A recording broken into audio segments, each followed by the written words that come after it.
Yo, yo, yo, Wagwan. You like that one, yeah? Yeah, man, switching it up around there. I had to shut the stream down again. You know what happened, man? Yeah, they tried to shut us down like twice in like, I don't know, within an hour. Let's just call it an hour. Yeah, man. It's crazy out there in these streets, man. And I think that what was I gonna say? Yeah, so basically, there was a question as to, this guy's motives. He's saying he's got a black baby mama and he's not a racist and all of this nonsense.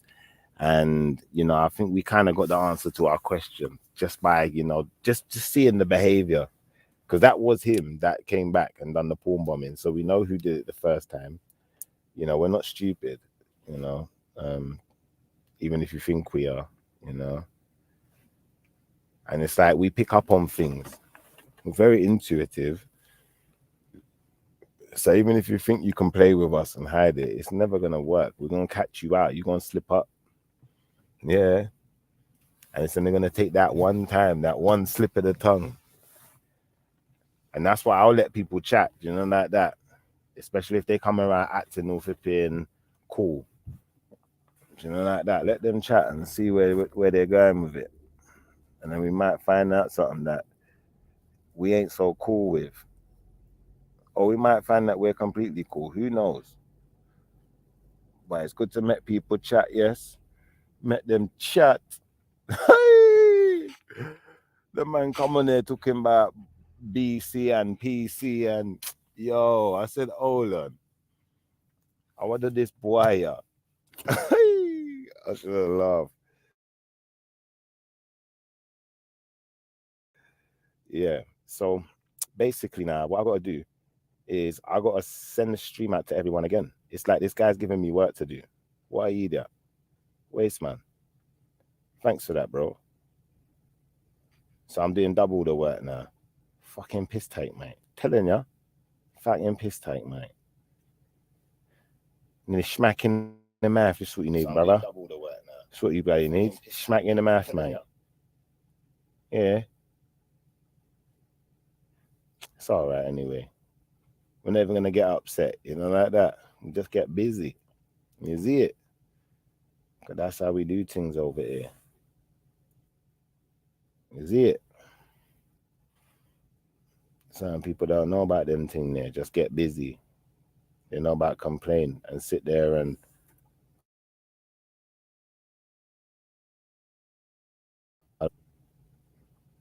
feel sorry for themselves.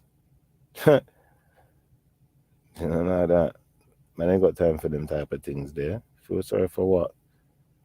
Whatever happened, happened. How we gonna deal?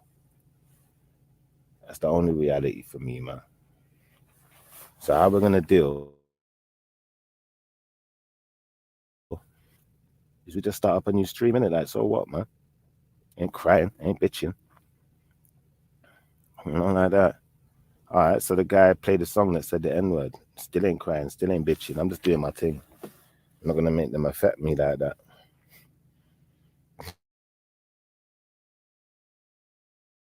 That stream. Because it's like, why ain't this guy like, you're supposed to say something, you're supposed to bite. But because it don't affect me, I think that it starts affecting other people that it shouldn't be affecting. Because, what, like, didn't say anything hurtful to do, did I? Or if I did, please, like, break it down for me. Maybe I did. Maybe I just didn't see it. I don't know, man. What? I'm just living, like that. Just normal. Just doing what you do, doing what I do. That's normal. But when you start thinking outside of the box and doing weird stuff, that's when it gets crazy. Yeah, that's when it gets crazy around there. Oh, Stan's back. Big up, Stan. Hey, Chef. What do you think about what I said, man? Like, talk to me, I man. didn't I didn't hear it, and I hate to ask you to repeat it, but would you please? What do you think? Like, the fact that this guy has come back and then porn bombed, It kind of shows his energy and where he's coming from, and he's obviously got some type of a sickness that needs curing, and Well, I hope he gets help. I, why go that far? I don't know if he has a sickness or not. I'm not a mental health professional. Um, I don't know much about his life, etc. Um, and it's kind of what I said, Shifa. And we all want to help those that we can help, but Yeah, maybe it's just a function of being older. But um, I never thought he wanted help in the first place. My impression was that he thought what he did um, was just right. What you do you know what the Outback is? The restaurant, the Outback.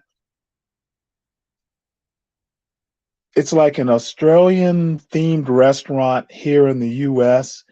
And they did TV commercials, and the motto was "No rules, just right." And that's what I think this dude. I think that's how he's living his life. He doesn't have rules. He's just right. I hear you. I hear you. And But I don't have sympathy for those sorts of folks. yeah, me neither. And I'm sure they're interesting to study if you're into that sort of thing. But you know, Erica is just fascinated, and boy, this is why you sometimes have heroes. I think Erica is honestly my hero. Um,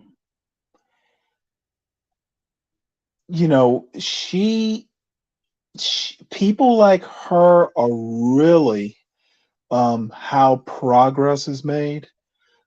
People like me, they're the old soldiers who just fade away, or sailors. Um,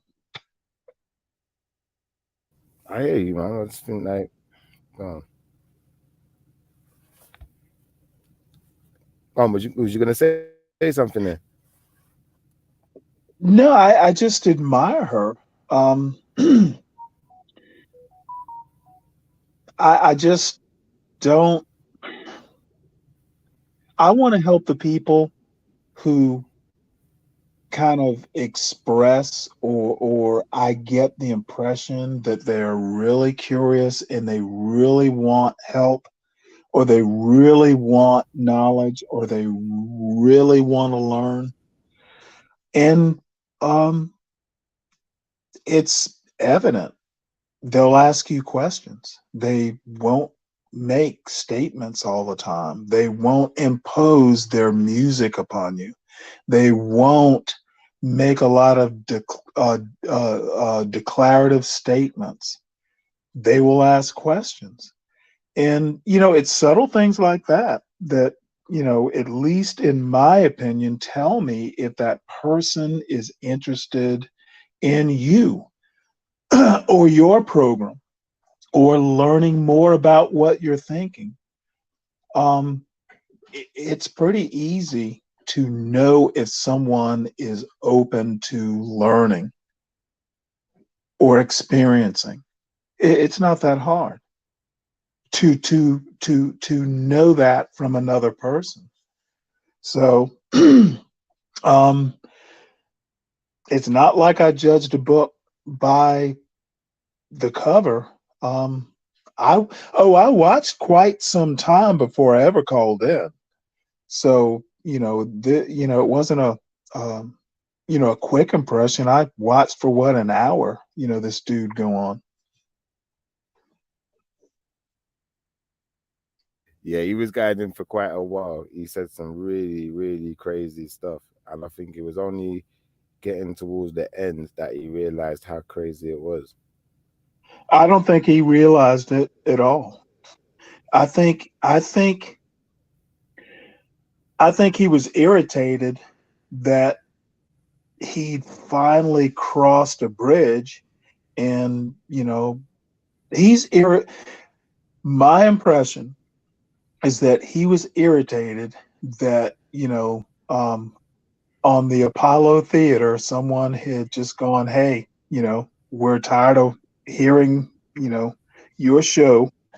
It's time for you to just let's talk about something else. Or when the host of it, he kept asking you, were you the host of the show? I know. I'm like, okay, well, what does it matter? Yeah, he's a weird guy, man. No, you don't live in America. And he said he's from Georgia or in Georgia. Dude, I'm currently talking to you from, just north and west of Atlanta, and I grew up in Georgia. He's not unusual. Not at all. We saying there's a lot of people like that with that kind of Oh, attitude. more than I care to admit. So there's still a lot of racism in America then. Everyone will tell you, and many people will tell you there's not. But I mean, he never said he was a racist. He He didn't said really he have. wasn't a racist. Yeah, he didn't really have to say he was a racist to But show see his that now prejudice it is behavior. so interesting to hear you say that. And now I'm going to ask you, why did you think he was a racist? I'll be honest with you. I'm not sure if he's a racist or if he just has learned behaviors and become indoctrinated by something that he doesn't necessarily understand. Because I don't know his true Perfect. level of intelligence, but going by his display of self-perceived dominance, He I would doesn't say think that. he's a racist. Yeah, I would say that he doesn't think he's a racist, but he definitely has some racist points of Vibes. view and behaviors, vibes, whatever you want to call them. And maybe he needs to check himself, and maybe whoever raised him never made him have a good understanding of other people and how to interact properly. Maybe he's stuck in the house all the time. I don't know what his situation is like. Well, Maybe let me interject this. That is America. yeah, that's just weird as hell, man. That was and weird. and I won't even go deep into critical race theory or anything like that. But what you observed is actually interesting to me. That what you observed is America and America's attitude. Essentially, if I don't act overtly racist or say I'm a racist, then I'm not a racist. That is America. I don't know. I don't know if it works for me, but I hear you. I suppose people can have whatever attitude they choose to have. Well, yeah, but if I'm saying the way he presented himself is not rare. Yeah, you I can mean, you present won't yourself like need it. that. It's not prevalent, but it's not rare either. Yeah, you can. I suppose it's not rare here neither, but you couldn't really present yourself in public like that anywhere. I don't think, especially in this day and age, because we're not. It's not like we're slaves. It's not like we can't say anything, and if you're gonna Right. get disrespectful, And he had the bad form to do it in a somewhat more public way. yeah, And you hit the nail on the head. You can't act like that in public. And yeah, my contention is it happens a lot in private. yeah, And I, yeah. I actually have personal experiences, which I won't go into, but no, people don't act like that in public often. Yeah, Yeah, it's sad, man. It's sad that people can find certain things entertaining. Like it's like that whole song he was playing. It was like, to me, like I said, that was the most shocking factor, that this person is just totally insensitive to really really crucial parts of life. Well, I think the funny thing is when, you and, someone else said, "Hey, this isn't cool." I You know, even said, "Hey, this is your second strike." And what did he do? I know. He kept trying to play it, man. Yeah, he went crazy, man. He lost the plot. He absolutely lost the plot. Well, I don't think he went crazy. I think he was very measured. You know, he wanted to push boundaries, and maybe that's the whole goal.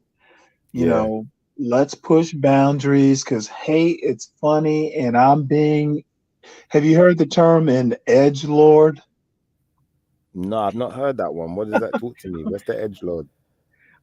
It's someone who just like pushes social boundaries, and I guess like, hey dude, I'm edgy.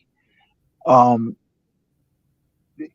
like they will say things that raise eyebrows, and they think it's funny. um it Look it up in the Urban Dictionary. Edgelord is someone who'll just like push everything to the very boundary without necessarily crossing it, but they may stick a toe over that, boundary. Yeah, yeah, I see you. So basically, he's trying to see how far he can push things. That was my impression. I can't really speak for him. Mhm. Yeah, I get that. I get that. Well, I think like at the same time as you're trying to push things, and see how far you can push them. I think there is definitely an element of how can I explain it? An element of there's certain things that a person wants to say that you couldn't say to someone's face. You couldn't say it in public. You might have even heard someone else say it, and you just thought it sounded funny. I want to say that to someone and see how they react. Do you see where I'm coming from? Yeah.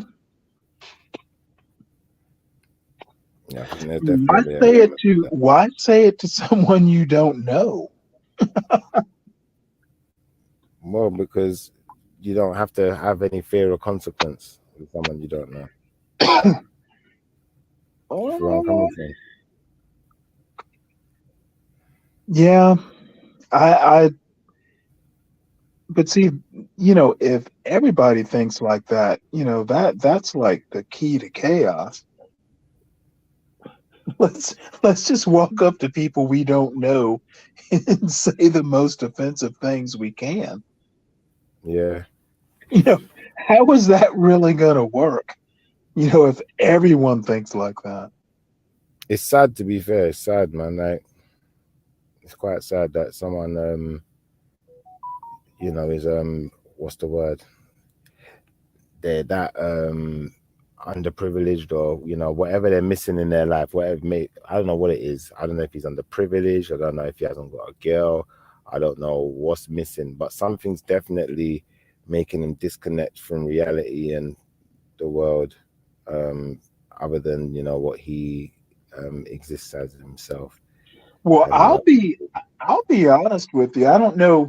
I have the time to kind of, you know, you know, probably spend too much time on YouTube, but when I say he's not rare, the way he acted is not rare.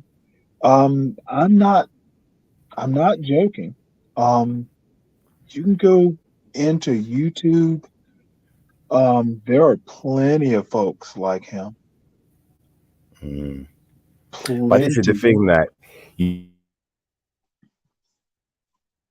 can be whatever you want to be on YouTube, innit? Now, this is why I say they're just avatars, innit? Like, I'm not gonna let Avatar wind me up in real life, like that. I'm gonna keep it YouTube, and I'm gonna leave it there. Even if I did have a cursing match with you, or I had something to say to you, or whatever I had to say, I'm gonna get it out. But as far as I'm concerned, like that person don't exist in my real life, innit? So he can say whatever he wants to say. I'm not gonna get all upset and get all uptight about it. I'm just gonna let it be what it is, and I'll try and analyze it from my perspective, and make my determinations of it. Right.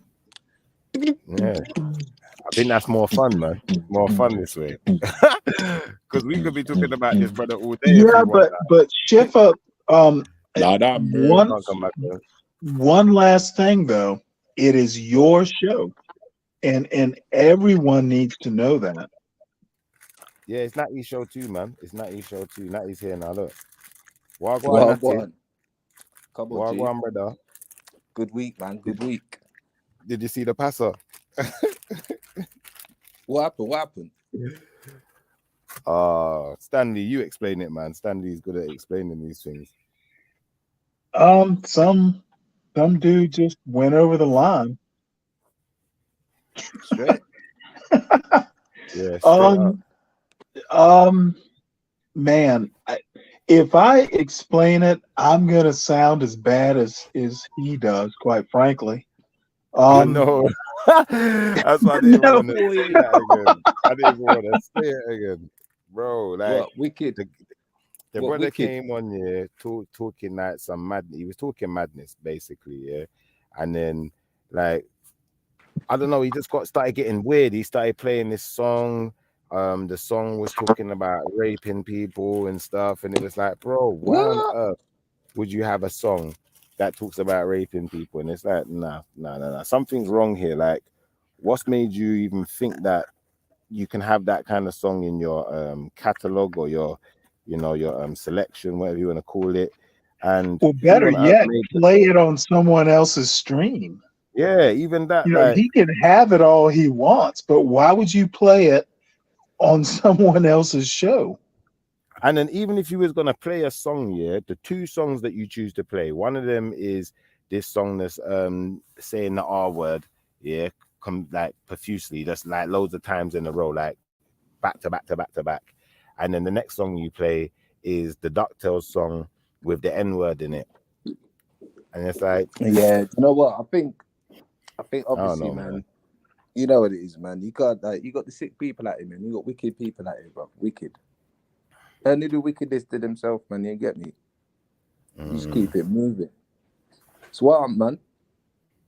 They are just here, man, flipping, just catching two vibes. Still, what you saying? Work done now, yeah? Yeah, you done though, G. Come on. Quick thing. I'm bro. doing this. I literally just did the same thing still, but I'm kind of obviously True Man's on the stream as well. That's why I'm still here. Like, fucking mad thing, bro. Mad thing. Yeah, man. Why So it was what? weird though. We got pawn bombed as well. He pawn bombed us. Allow it, G. He pawn bombed us twice. Allow it, G. He pawn bombed us the first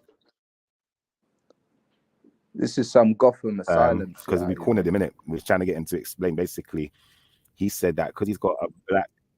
I'll tell you what he said. He said he's got a black baby mother and a black daughter, so that means he's not racist. So man cornered him, and man said to him, "Can you explain how that means you're not a racist?" And then he pawn bombed us, but we didn't know it was him at first, didn't it?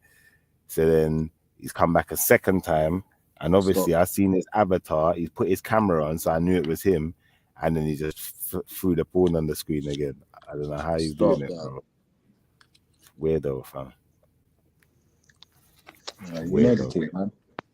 Hate, isn't it, man? But people don't like getting cornered, innit? He was cordoned off. Like, it was so perfect.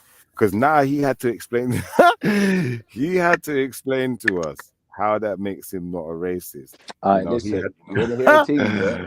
You want to hear a thing, yeah? God. You want to hear a thing, yeah? God, I'll listen. So, boy, right? There's this tune, yeah? And let me tell you how the tune goes. It goes like this. Watch your foot. You better watch your foot. Yeah? So the tune basically means, like, when you see a pretty girl, yeah, you have to check her out and watch, because she could be like a jobless, innit? Now, in Vinci, jobless means like dopey, mad spirit, You know what I'm saying? Yeah. You know the thing, yeah? So I've had to be playing this tune out loud today, fam, yeah, because my one, like, boy, he ain't really in my circle, innit? Yeah, but true say I done a little bit of work for him, because he's doing like a little pop-up shop kind of thing, yeah, where he's like working from yard, selling his food and thing, right? So I was like, yeah, I'll plumb in like the gas cookers and all that shit so he could cook up in the yard and serve his food. So Tutu's now, like, he must have been going out some next wild girl, innit? Yeah, like, you know them type of girl that on Facebook she's got about 5,000 followers. You get me, bro? Yeah. Who got her breasts out, makeup out, but I know her in real life, yeah, bro. She's bust, bro. Yeah, like door shut in the face, bust. That's what I think, yeah. So he must have allowed her now, right? And got with this next thing, yeah. So obviously he's all skin and teeth on there. Put a little message out there to say like, yeah, really happy now, rah rah rah. So I think it must have been about a month ago. He must have got arrested. Yeah, I was like, what happened to this you? Yeah. So he was like, oh yeah, she's crazy. Yeah, she smashed my laptop. What did that boy there? Yeah, mad thing, bro. Yeah, like she smashed up his laptop, got him arrested, all that. So the story gets deeper. Yeah. So she was like to him, my dad wants to see you. Yeah. You got to come meet me and my dad. So he was like, what? He was like, yeah, you got to come meet me and my dad. Wants to chat to you, yeah? So he was like, all right, cool. Turn up there. Dad weren't there, innit? She's all acting mad. So he bounced. Then she rings him up and tells him, yeah, I'm expecting, yeah? So he was like, what do you mean? He's like, yeah, I'm going to have a child for you. Like, I'm going to have an abortion. You need to come to the clinic. That's what the last thing I want you to do is just come to the clinic so I could get it aborted, yeah? So he's like, rah. So he's like, nah, you know what? Let me call somebody like who knows her, yeah? So this person's like, are you having a fucking joke with me or something? So he's like, nah, that's what she told me, innit? Like, she said she's like gonna be having my baby, like, bro. He's like, bro, she ain't got a womb. So he's like, what? Like, bro, since she's like 15 or something like that, she's been like, before she was even 18, man, she went like full transformation. Because he was adopted, innit? Boy. What? What? Yes, Hey, G. broski, Yes, G. broski. Hey, now explain Trust again. me, Explain G. again. Let me make sure I got that one right. Explain again. Say that again. Right. So obviously, yeah, he was checking this next thing, yeah, on like we're all friends with this one thing. The first thing that he was friends with, like my girl was friends with her, like she's got like 5,000 followers, yeah.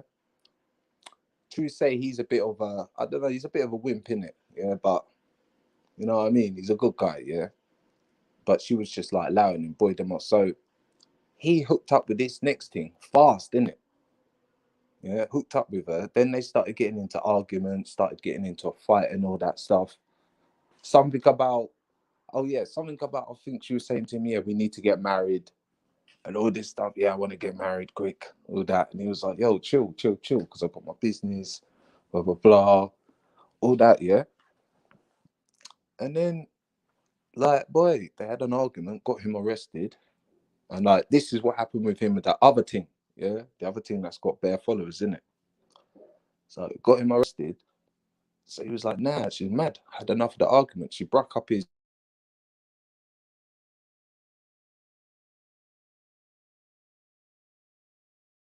Hold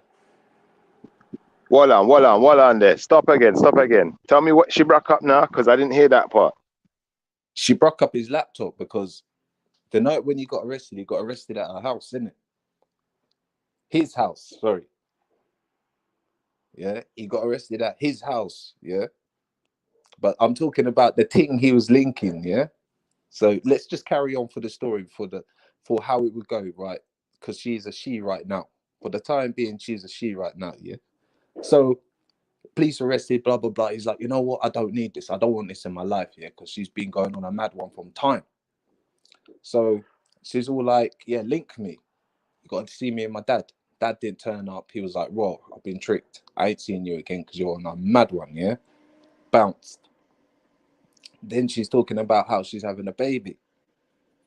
So he's like, raw, having a baby, raw.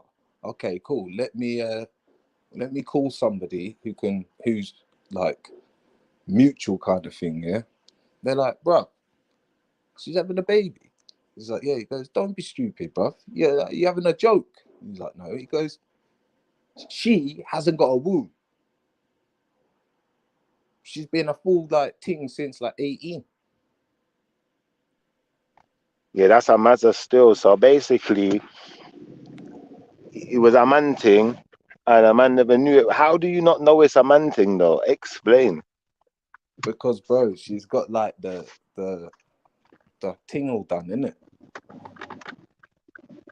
Yeah, but it's still not gonna be. It's still not the same, man. That's not gonna be the same, bro. Nah, bro, like I've seen pictures, yeah. I thought it was like a girl, yeah. But I didn't comment on it anyway. Do you know what I mean? I was just like, oh, yeah, fair play, yeah. Because I was like, listen, bro, as long as you're like gonna chill out now, yeah, start thinking about your business and all that. And now that other dickhead thing, yeah. I was like, yeah, cool, calm. Like, that's your thing, do whatever. I didn't really see him in it, like. And then, boy, I was like that today, and I was like, nah, G. That's some next level thing in there. Yeah, it's crazy, man. It's crazy. You never get your soul back. Bro, I go mad, Yeah, I know what it is. I shouldn't say that, bro. But some people are like that in this day and age, isn't it? Some people are like that. Some people are. She still may have cattle feet. Watch your foot. You better. They remember they were saying that Eddie Murphy. They were saying that Eddie. Man said, "Watch the feet," you know. But remember they were saying that. What's his name? Eddie Murphy. He was liking them as well, innit? Like there's some man that like that. I don't know, man. It's strange out here, man. It's hard out here for a pimp. Yeah. Trying to get the money for the rent and that. You know it's hard out here for a pimp. For a pimp. You gotta get the money for the rent. For the rent. It's hard, you know. You know that is hard, trust me. Jeez. That's how it is for some of these guys out here in the club, you know, bro. Yeah. Come on, man. When they gotta pay them bitches for some drinks. Yeah. And it's a whole lot of jumping ship. We did everybody drinks, yeah? I should have loved. So what do you think about the Will Smith the slap thing? Do you think that Will Smith's a bully because Will Smith is 6 foot, almost 2? Are you ready for it? To me. Five points, yeah? Right. They done a boycott 2006 or 2016, yeah? Jada, Beyonce, Whoopi, a few people, yeah? Were like, yeah, there's no black people in it. No black people are getting awards. Like, boom. Like, what we doing out here? Yeah, why, like, what, you know what I'm saying? Yeah? And then they realized... No, but do you know who the audience was watching it? Yeah. It's the black people watching it. Trust me. Well, they're black people, yeah. Yeah, I suppose. There's enough black people watching the Oscars, I suppose. Yeah. So I don't watch it personally. Well, bro, I stopped watching it a few years ago. I did used to watch it, like try and catch a little glimpse and everything like that. But then check it like this, yeah. How is it that Jada Pinkett Smith now, yeah, is at the Oscars after boycotting it, all that, after saying what she said, Beyonce saying what she said, I think even man like Leonardo DiCaprio must have even been like, yeah, we need to like have a look at diversity and all that shit. Yeah. So how is it now that your husband, after all this time, has been in bare films? You know, I Am, iRobot. Like, Will Smith's done bits, you know, bruv. Like, he's been in some, Yeah. you know, Will Smith's been about, bruv. Yeah. So how is it after all this time you're going to give him an Oscar and then make him like revive it and then end his career on it? Is it a bit true? I don't know, bruv. Like, what is it? What if have they got something on you, Will? Who knows, man? Who knows? But I think you're in one sense, yeah. I think that, you know, before that whole the whole slapping thing, like, I don't think anyone was really talking about Jada that much, or even Will that much. You know, it's almost like put it this way, yeah. If that it's almost like they retired a bit. You see that audience, yeah. If that audience was someone like me or you, yeah, I knew it would be real because we're not actors, yeah. Now don't forget, no, one's actually, a comedian, one's an actor. So, bro, it's all an act, innit, bro? You know, it's all an act. They're actors, bro. We'll be doing that here. If you can't in the US, they're still relevant. You hear about Will and Jada, you know, Red Table, the Williams sisters movie. No, they're in headlines quite a bit. Hey, do you know what we've got out here? Yeah, we've got Jordan, yeah, where she's like divorced, separated, next man, divorced, next man, engaged, divorced, married. Like, bro, what are we doing out here, bro? Like, all this media stuff, bro, it's just whack, bro. People are getting married out here for banter, bro. Get me? It's all an act, man.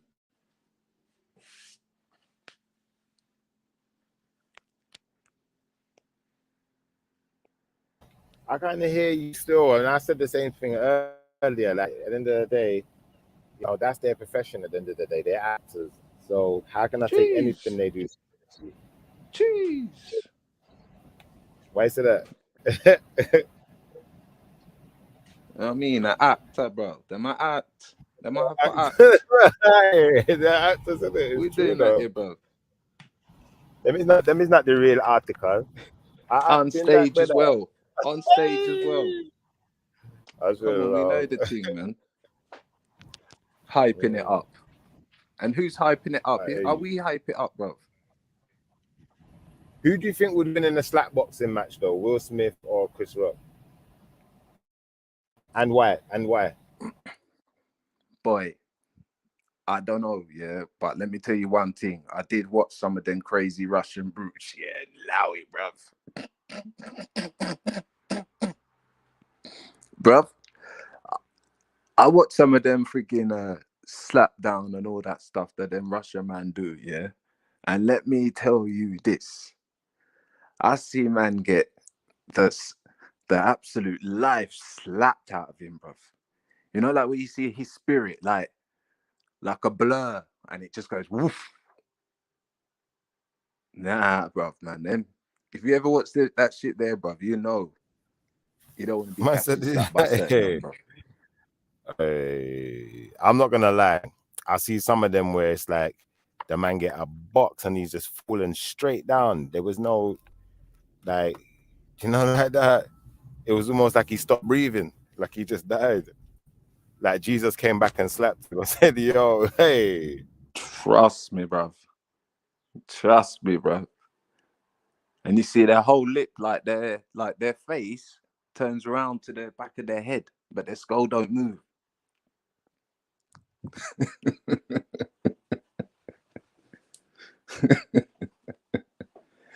I want to do them though, bruv. Like, listen, I like sport and shit, yeah, but I ain't standing there like letting man just slap me in my boat like that, coming up with some fucking Arnold Schwarzenegger steroid pump, fucking one arm, fucking allow it, G.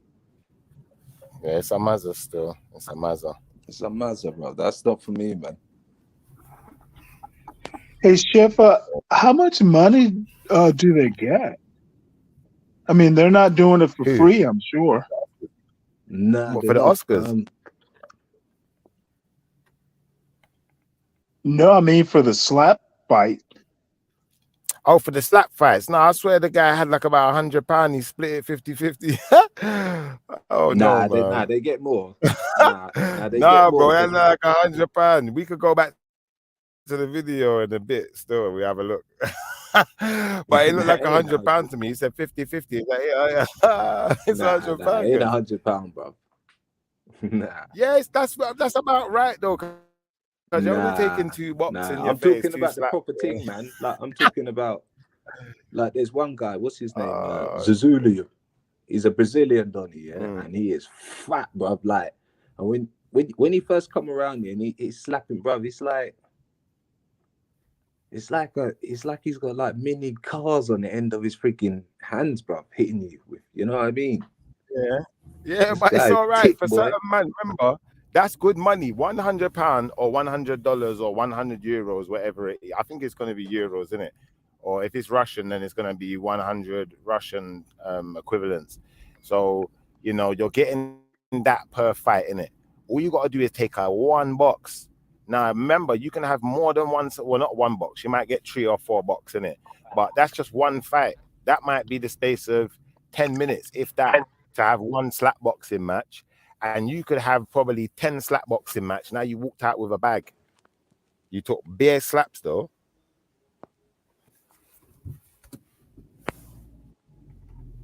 Do you feel where I'm coming from? Like, there's still money in that, man. Dude, I'll just work for the same money at McDonald's or something. Nah, McDonald's ain't paying that. Remember, McDonald's, they're going to pay you probably, maybe, let's go high then. Let's say they're paying you $15 an hour, yeah? Or $20 and £15 an hour, whatever it is, however it works out. Yeah. Now, really and truthfully, you can make $1,000 an hour. Just take 2 boxes. Well, you know what?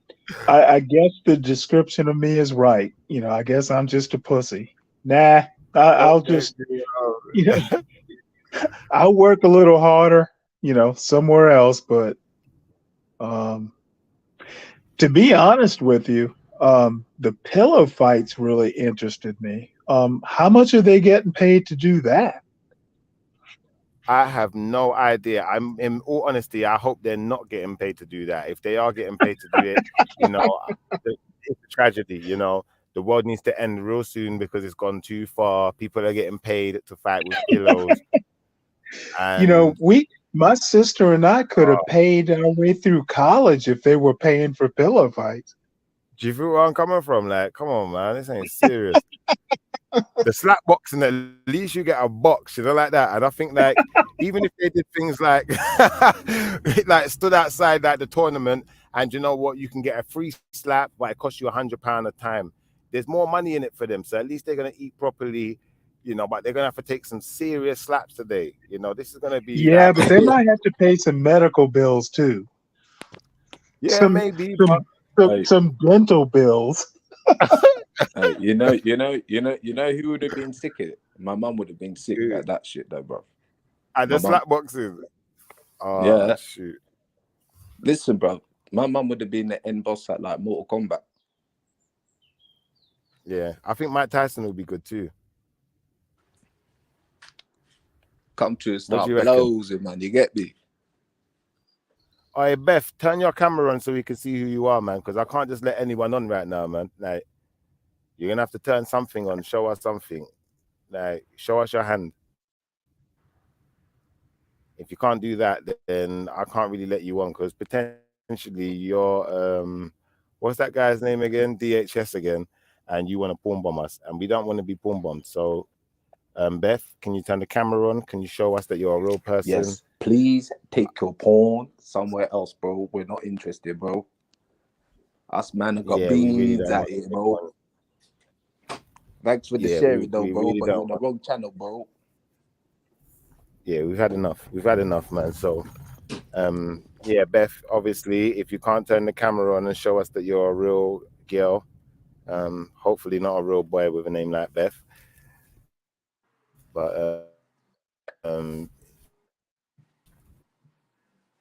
well, it is what it is, I suppose, in this day and age. It could be anyone. So I hopefully bet it's that dude's baby mama.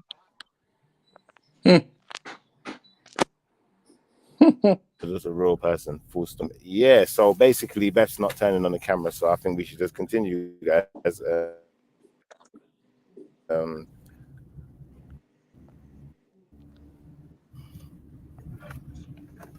use Yo, cam, can you mate. hear me still? It's a scam, mate. Yeah, they're trying to get us, man. They've been trying to get us all day, man. They're gonna keep trying, man, but we gotta get better at this. So, you know, all of this is practice, man. Still practice. Practice makes perfect. Wow. It don't feel like a Wednesday today, man. It feels like the week isn't ready to end yet. It feels like it's kind of still just beginning. Like we're halfway through it, man. None like that. Why do you think they call the week the week? Why do they call it the week?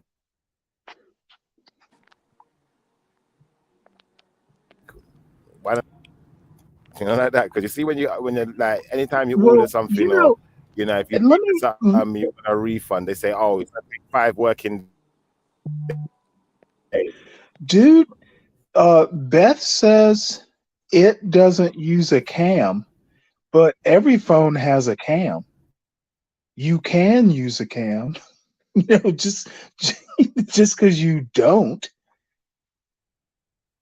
Wow. I believe that, man. I believe you can. I tell you what, if you ain't got a camera yet, drop a link in the private chat to your Instagram or something, your social media. Then I'll go there, verify who you are, and then obviously we're cool from there. Then I can let you on, then, innit? But if we can't verify you some way or another, then unfortunately we're gonna have to leave you where you are. So yeah, you have every opportunity now to drop your social media or something that we can verify you by. And then, yeah, like, because we're not stupid, you know, like that. Maybe a little crazy sometimes, you know, but we're not stupid, man. Okay? Okay, loco? Hey, Oh, that's a pretty good Tony Montana. you like that one, yeah? Yeah, Mr. Pacino. Oh, baby, love. Must be crazy, man. A little crazy, but not stupid, you know? Don't make me laugh.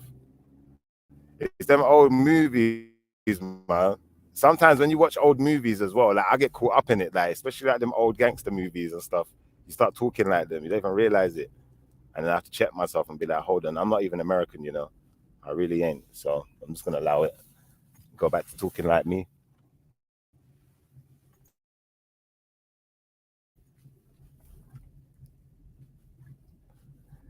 But yeah, man, some people are just desperate. I don't know why the desperation. I don't get it personally. I really don't. Like, at the end of the day, if you really want to be on the stream, then you have to verify yourself, innit? And all of this porn bombing stuff that people are doing, it just makes you look weird. It just makes me feel like there's just weirdos out there, and you know, they're gonna turn up regardless.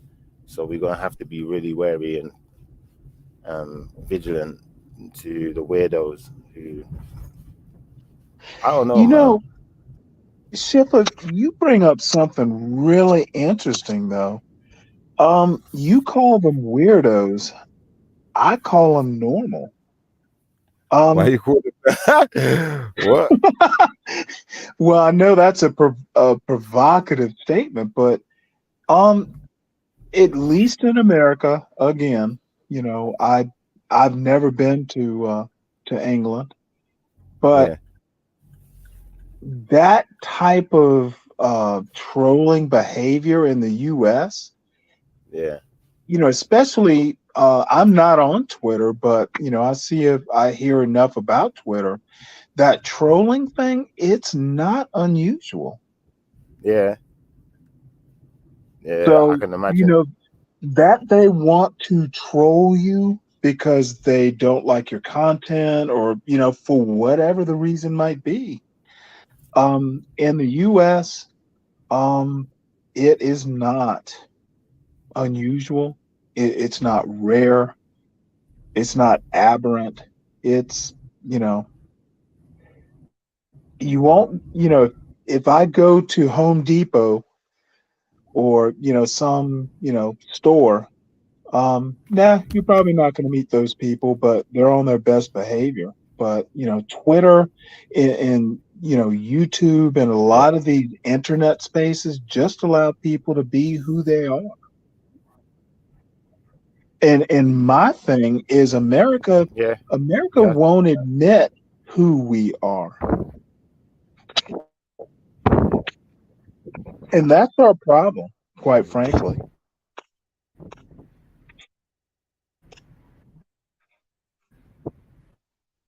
Yeah, I kind of get that. I kind of get that, but you see, the problem with that is that a lot of people in America seem to, and you make it very easy. Well, not you personally, but a lot of people make it very easy to see right through them. So you don't even have to admit who you are anymore because we know it. Well, when that's even We know funnier because what it the is. bullshitters can't see the bullshitters. It Especially takes if you say someone from something. outside of the country to know they're full of shit. That's the scary part. The bullshitters Come on, can't see the come on, other we know it. bullshitters.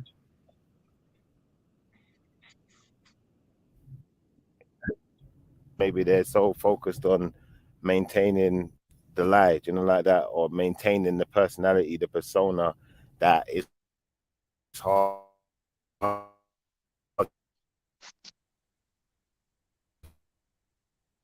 for them to see anyone else in a certain way or to. What's happening, G? Um, What's going on, guys? You right, Shiffer? How you doing? You alright? Yo, G. Yo, how you doing? Can you hear me? I can. How Yeah, you I doing, was Stanley? You thinking. alright? I was getting like tempted to. Yeah, I was almost gonna take you off there. Still. Oh, okay. All right. Bye. Yeah, Stan, can you hear G? I can hear G. I don't know if Hold I'm on, breaking up or hold you on, are, hold Shipper. on. Yo, G, can you hear me now? I, I can hear you, but you're breaking up.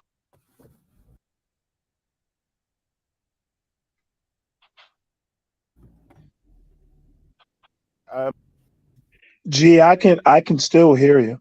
You can hear me. I can. I think it's Shipper might be breaking up. I think so as well. yeah, yeah, I was breaking up. Man, you You need to know put what? 50 pence in the meter, bro. Yeah, you lot control the panel for a second. Let me get into a better reception area. 1 second. Yeah. So what was you guys talking about? I jumped on late. I've just come back in from work.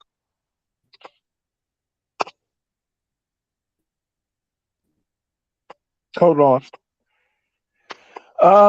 Just kind of drifting around a caller or a participant, from a couple hours ago. Really, just kind of drifting. Uh-oh.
Yo, You still there? I can hear one of you. yeah, I've just jumped back in for some reason. I got kicked out. Must be that Green Lantern thing. I think so. Jeez. I do believe. I think so as well. You know. The Green Lantern is having a problem with that power ring. Yeah, too much And of we that already know that he superpower, was a man. dead superhero.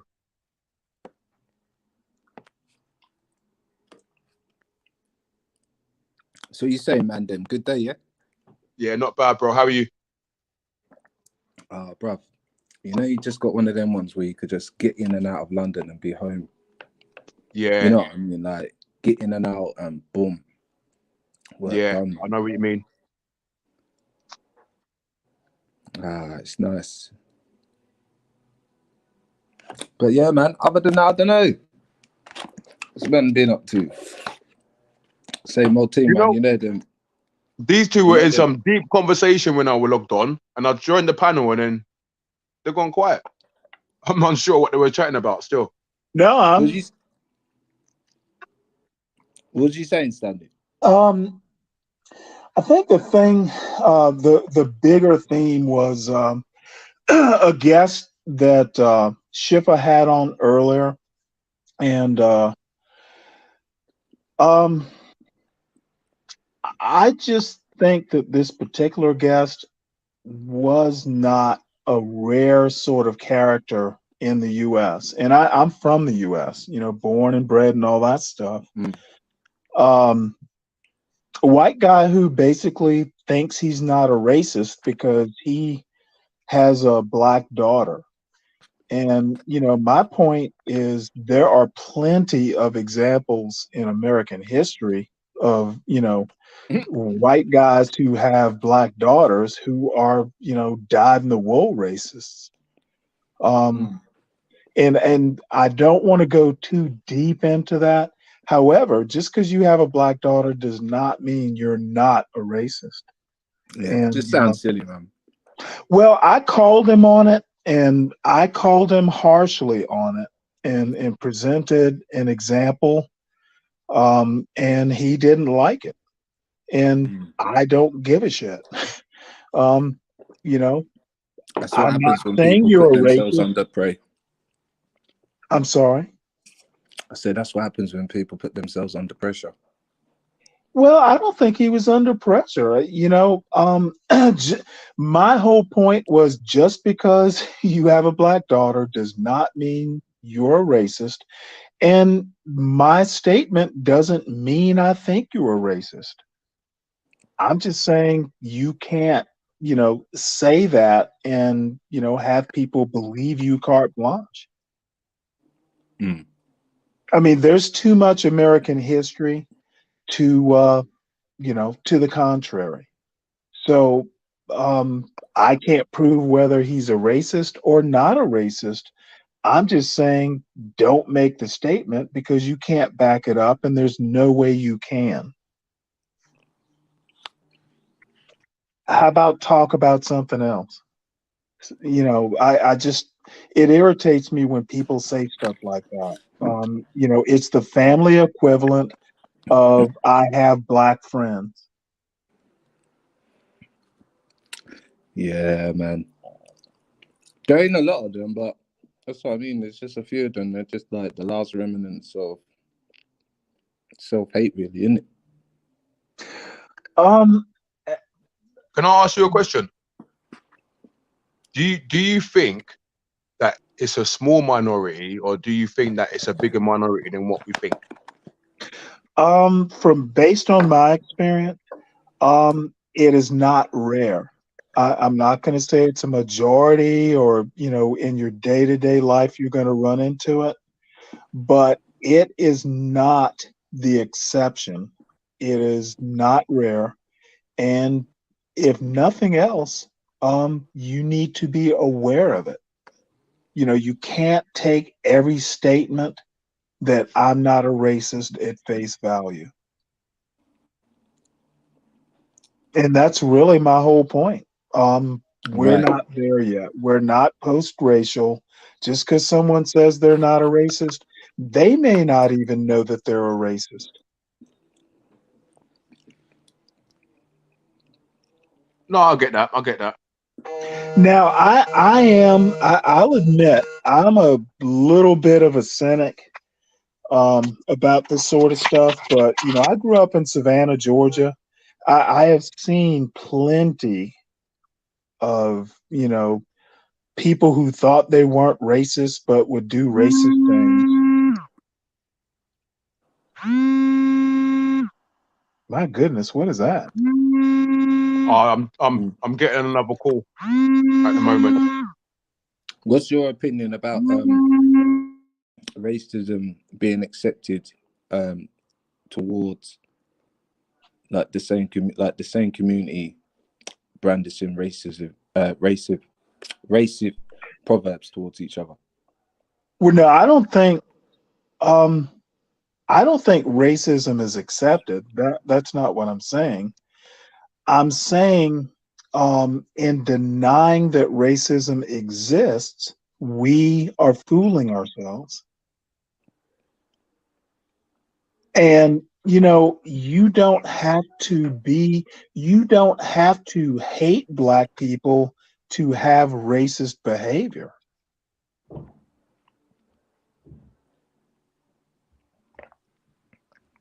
So it's a natural thing, isn't it then? No, I don't know that it's not natural. natural. No, it's not natural. No way is that natural. And To hate on somebody because of their color or their culture, that's not a natural feeling. not hate, maybe mistrust, maybe be a little wary of. The but point is outright hate, no. The point is what I'm trying to say is it's an eternal thing because it's in all communities where all communities don't like one another. But not hate. Wariness, distrust, but that doesn't equal hate. I don't know about that one. I kind of think it does kind of equal hate in some stage. Because I mean they're all contributing factors to it, aren't they? Well, yeah, okay, but for instance, if I tell you to, like, if I say to my newborn son when he reaches 16, I say, listen here, son, I want to let you know something. In this world, it's a certain man's world, and you are from now on this. So have I not passed on a future, hate or be wary of the... well, Do you know what I mean? I agree with you. I've got a 15-year-old. And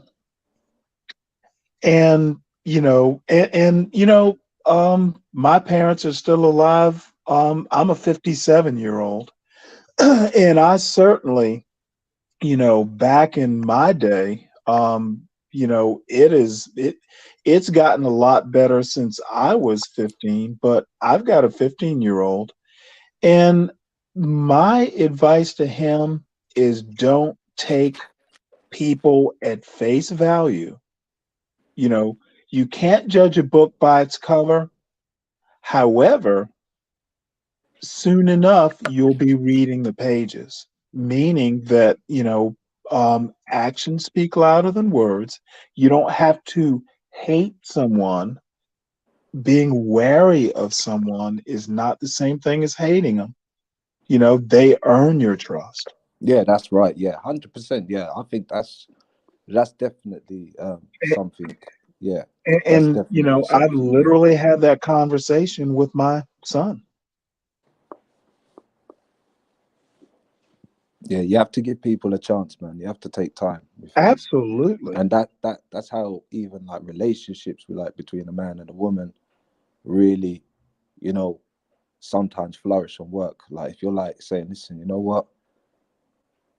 Let's take time with this and see how we, you know what I mean? Let's have a little plan or something like that. You know what I'm saying? Now the cynical version is, give them enough rope to hang themselves. that's what my parents used to say. No, it is true. It is true.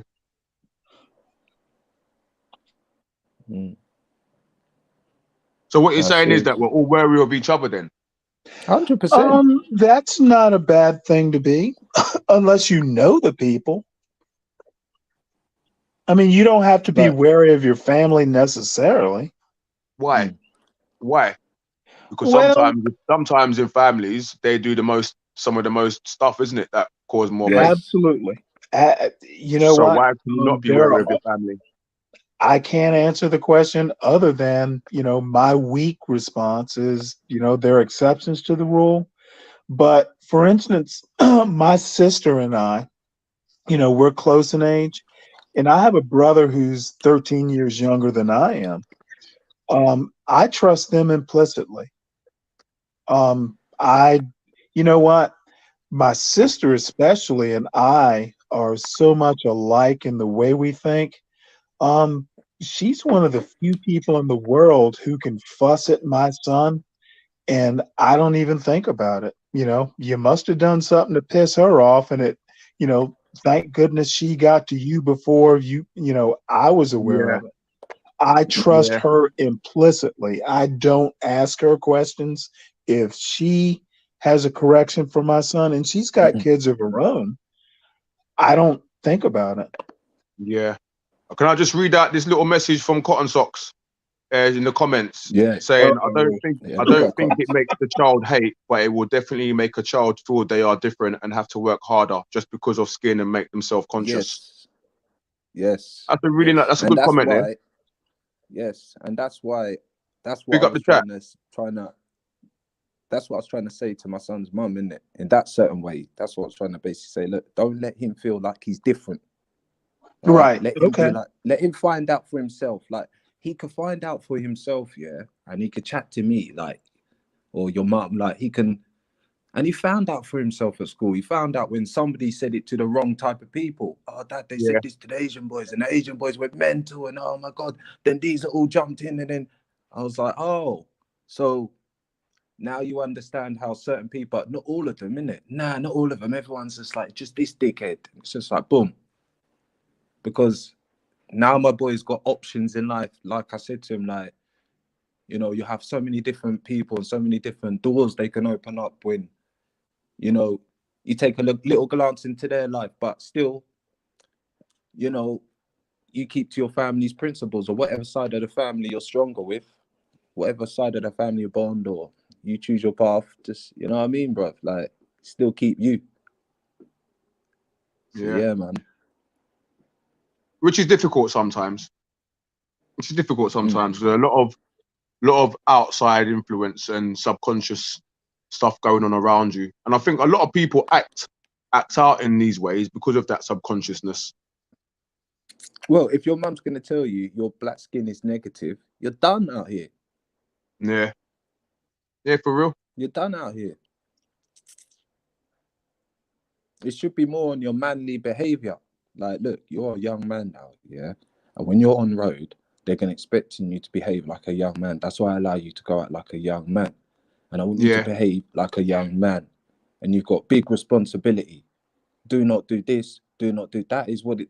This is what we're going to build it on, because you're a man and all that type of stuff. And as a parent, Yeah. you can intervene in them ways there, yeah? But you know what I'm trying to say? But if you're gonna say, look, this is it because you're black, then boom, because it's I'm black. Oh, or do you know what I mean? It could go any other way, bro. Hey, how about a quick question about Cotton Socks's comment? I'm not exactly sure I understand it. Is she saying that because a child would feel different, that they work harder to prove because of the color of their skin? Well, I would say that's a yes anyway. That's a given, especially if you had to experience that in your life, having to work harder than the next person. Mm-hmm. Do you know? So I would Well, 100% but do that kids really it feel would that make you. way? I mean, and again, I'm in the US, but my impression is I don't know that I don't know. Y'all tell me, because I am older, but I don't think kids. I don't think the color of their skin necessarily means they have to work harder. Um, but y'all need to educate me because I'm not sure I understand her point. Well, in let's say it's an old saying, Oh but it's yeah, still well a my new thing. parents, my Yeah, parents told that's me, that's that. you have to work twice as hard. But did your parents Yeah, I tell mean, you that but you have? did your mum But did say? your parents say Did to your you mum that never you have say to to you? work Yeah, go on. twice as hard because of the color of your skin? Well, they grew up in Jim Crow, so that was always implied because mainly they're not going to think you're capable of it. That's why you have to be doubly as good. I mean, my So parents literally grew up in Jim Crow, in the Jim Crow South in Savannah, Georgia. So that was implied. I didn't have to ask. I think it's less so now. I think it is I better. don't think so. I don't think so. I mean, I feel like when the government have to bring laws in so that black people or Asian people, whoever, can get jobs in a higher capacity. I think that just kind of sums it all up a little bit, doesn't it? Like they have to create a law for it, but that should come Yeah, when they naturally, could right? just deport people and Yeah, I mean, and for me, kind of stuff like that. that sums it up. Yeah, and from Statistically, black boys are statistically already supposed to achieve nothing. You probably get 1 in 10, maybe 1 in 20 that will achieve something better than what they were prophesized to get. But So statistically, this they is are. more an England thing. I think it's an all over the world thing. But I just think sometimes we're not really out there looking for that information, are we? We're all stuck in our own little bubble. Let's be real. We've all got our own lives to lead. We've all got families. You know what I Mhm. mean? Some of us can got I just kids, say grandkids. Yeah, go on. can I just say one thing though, brother? Yeah, and Yeah. this is what kind of like I was saying. Yeah, when you do have, let's say, like an area like Peckham. Now, what they've noticed, like where there's a big, like massive black community in Peckham, they've noticed that it's different to, like, let's say you go up to Oxfordshire or somewhere like that, yeah, and they're studying up there where there's less. They're doing more better than the ones obviously where. Do you get what I'm trying to say? So I'm just looking at it like in the vibes of where there's some negative aspect within the community towards, I don't know, like I don't know even know if it's like if it's on the really on the how much if it's on the educational system, but they even noticed it with like even like places like Blackpool, uh where else, that seaside place, some next seaside place, you know, like where there's majority white, like the white kids with all mixed, they're like broadcast mash, they're not really doing well at all. Yeah. Yeah, like Burnley and stuff like that. Yeah, they're like struggling. They're struggling.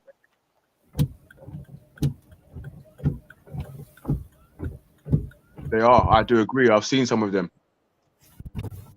Yeah, I mean, Luton, you've got schools in Luton, and there's only one school in Luton that's just about passing the thing because the rest, it's just so, I don't know, man. Yeah. It's almost like there's no competing. Because if you're competing for the spot, you've got that one little dude who ain't from like, you know, Nigeria or Kenya or St. Vincent or Jamaica or Trinidad or anywhere like that, and he's brocking through because he's thinking like he needs to compete with us, man. You get me? Or that one little Indian man that used to be in your class, he's competing.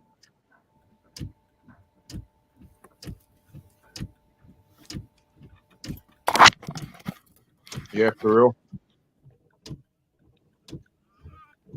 But I mean, we all have to compete at some stage, don't we? Hey guys, I'm gonna be off for about 15 minutes. I'll be back in 15. Yeah, no worries, man. You do your thing. Yeah, take it easy, man. Yeah, see you soon, man. See. Bro, why are you putting your face up in there like that? What's wrong with you? Yeah, so I don't know, man. You don't know if it could be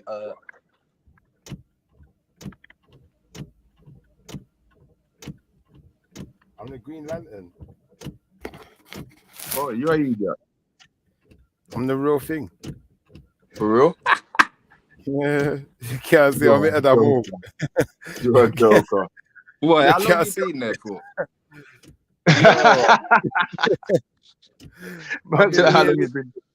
I've been here watching, man. I'm the watcher. Halloween. Yeah, me there. Yeah, you can't see I'm at that move. Me a real avatar. Me a real avatar. You see? You're a joker. Man. But yeah, man, maybe sometimes, bro, like, I don't know, like, you see, like, for even me still, like, I even realized where I was and stuff, boy, like the West Indies where I was, they're brocking out the grades because we obviously had that vibe where you're competing, yeah? But then when you get hooked up to go to secondary school, and then you got bare cousins there, and it's all like, chill, G. Yeah, like, you know what I mean? It's just like, bro, I just want to have fun. You know what I mean? Yeah. Like, I know this guy, this like, boom, boom, boom, boom, boom. Like, you know what I mean, bruv? And then whatever you're doing after school is coming into school. You get me? So, and then you'd notice certain boys that went to, like, I don't know, the old boys school. Different brothers, man. Totally different brothers. Brocking out suits, all suit man and all that, you know what I mean? But different brothers, man.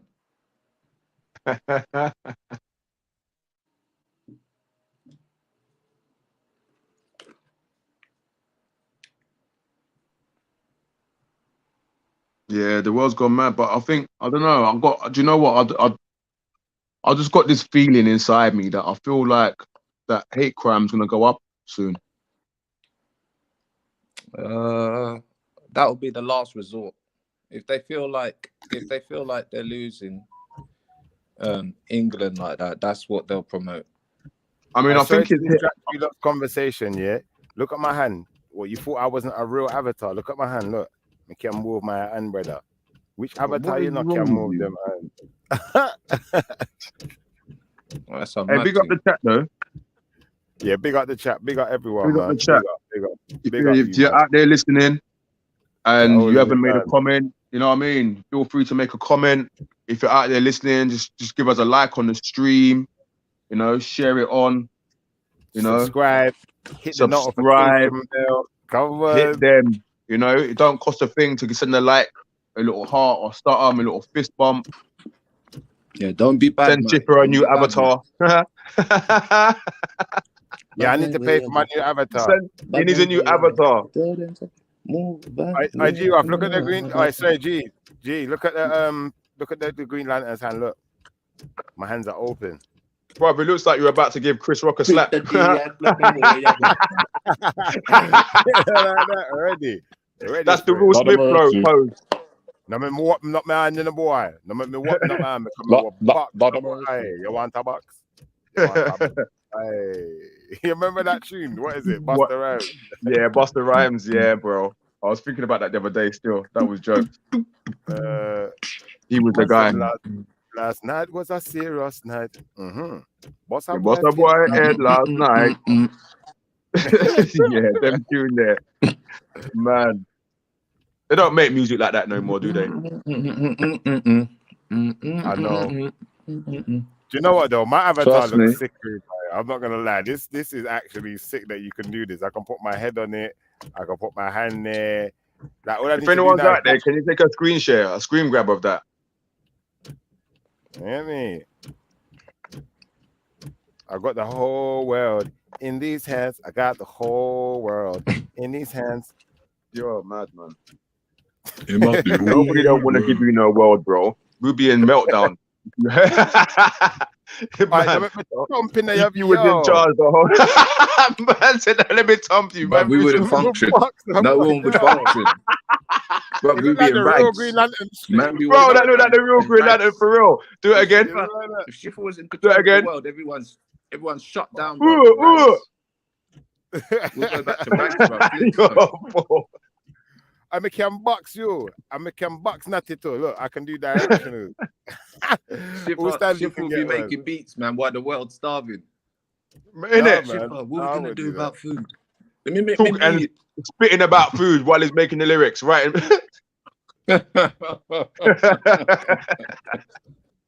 Man singing about people broke and starving when he needs to sort it out.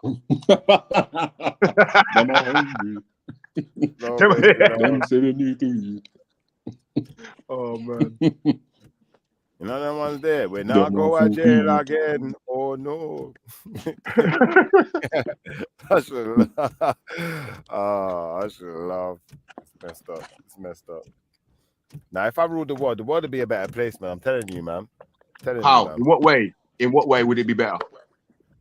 Because for one, like, you wouldn't have to pay for things that cost nothing. I would make that a thing. Like what? Things like examples then, like electricity is free.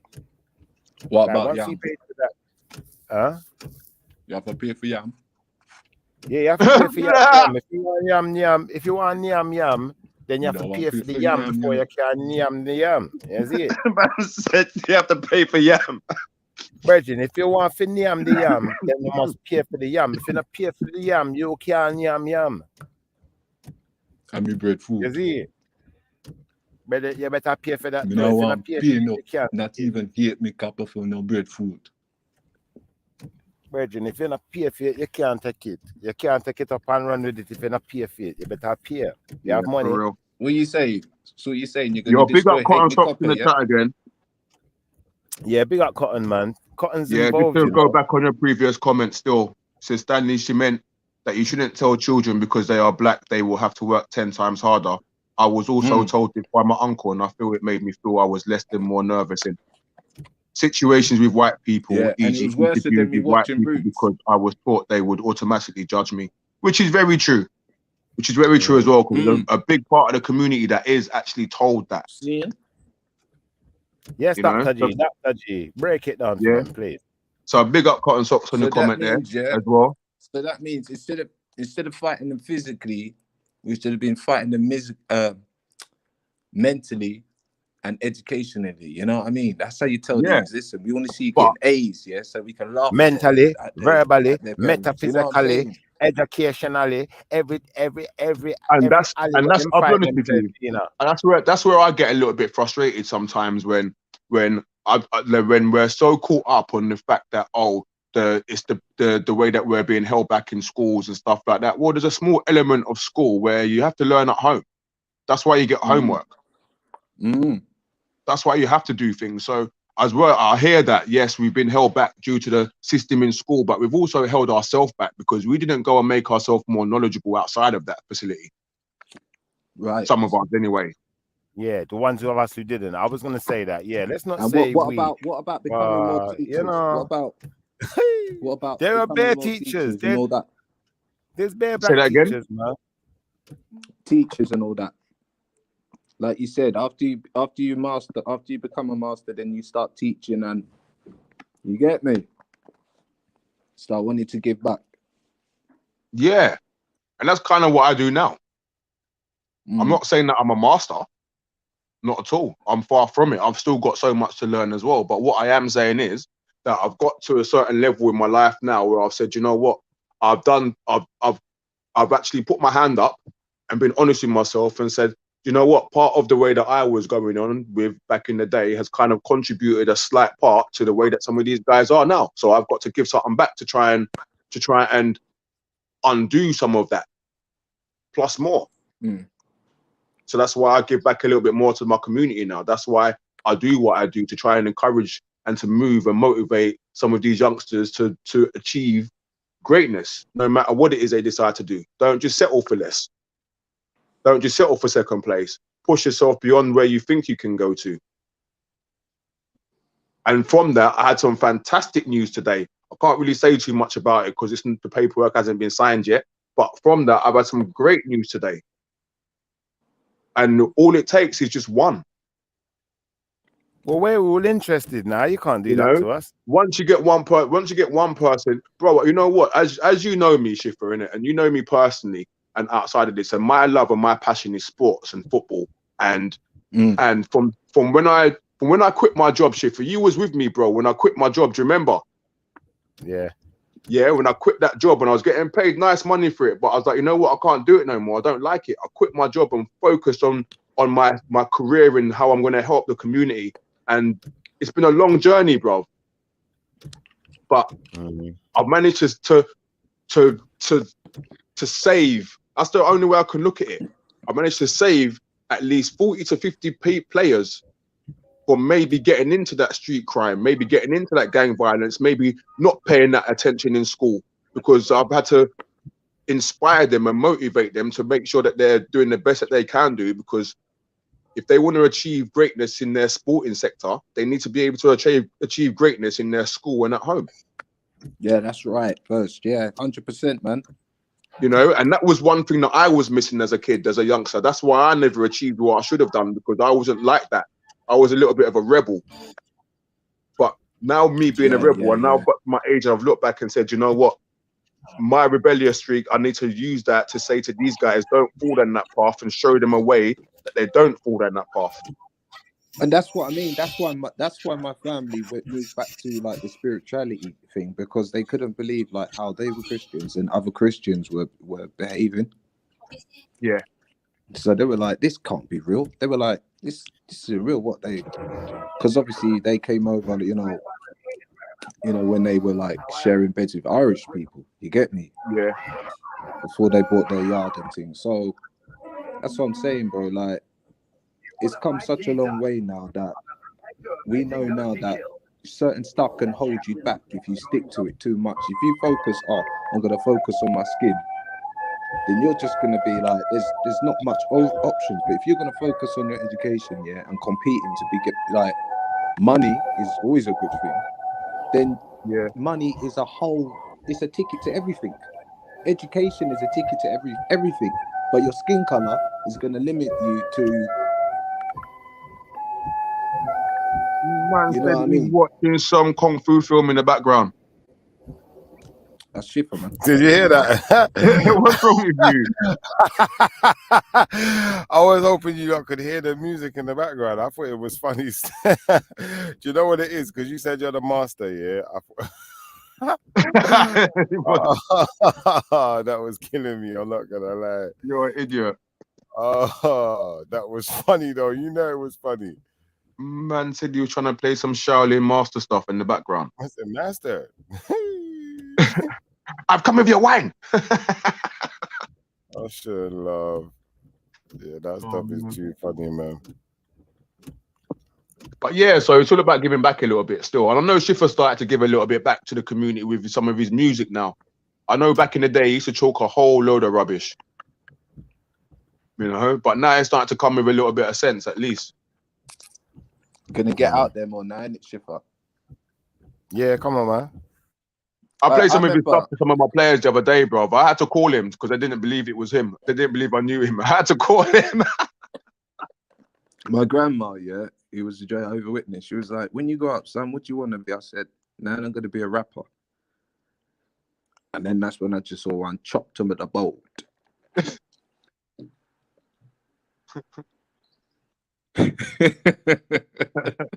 So when you what kind of stuff do you teach at your camps or your sessions or sorry, how would you describe it? Talk to me. Who, me? Yeah. Do you know what? I can't put it down to one thing because they're all linked, isn't it? Where I call it sports. It's all predominantly based on football, but I add it sports because they're all transferable. You know, your agility, your balance, coordination, and speed. It's not only for football. That can go for rugby. It can go for basketball. It can go for boxing. It can go for tennis. It can go for Jeez. multiple sports. So as long as you've got the core basics and the technique correct, you can go into any sporting field. That's it, man. You know, and not only that, some of the lessons that these guys learn on the pitch or within that environment where they're having to work as a team, they have to learn how to communicate. They've got to be brave and never give up. They're going to have to face their fears because some of the guys that they come up against, they're massive and they're only small, so they've got to face that fear. No one else can do that for them. They've got to trust in their team. Yeah. Also, trust in their training. You know. Yeah, I always tell my son as well. Yeah, I say, listen, anyone can play football, yeah, but you've got to read the game. There's so much more going on in the game that you've got to be switched on. Yeah, like, and it's not only it's not only in football. It's in any sport. It's in any field that you do.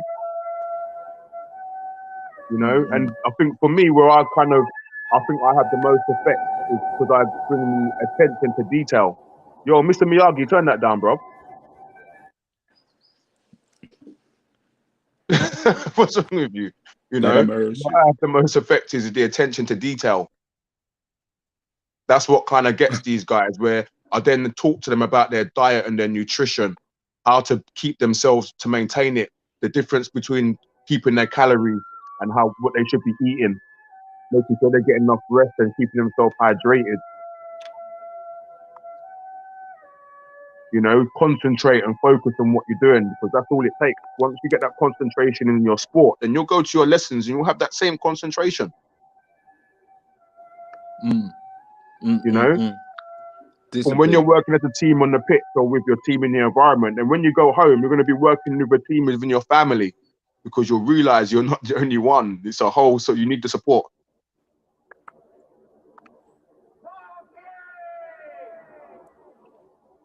You know, and I think that's the positive. That's the positive I'm trying to bring to some of these guys.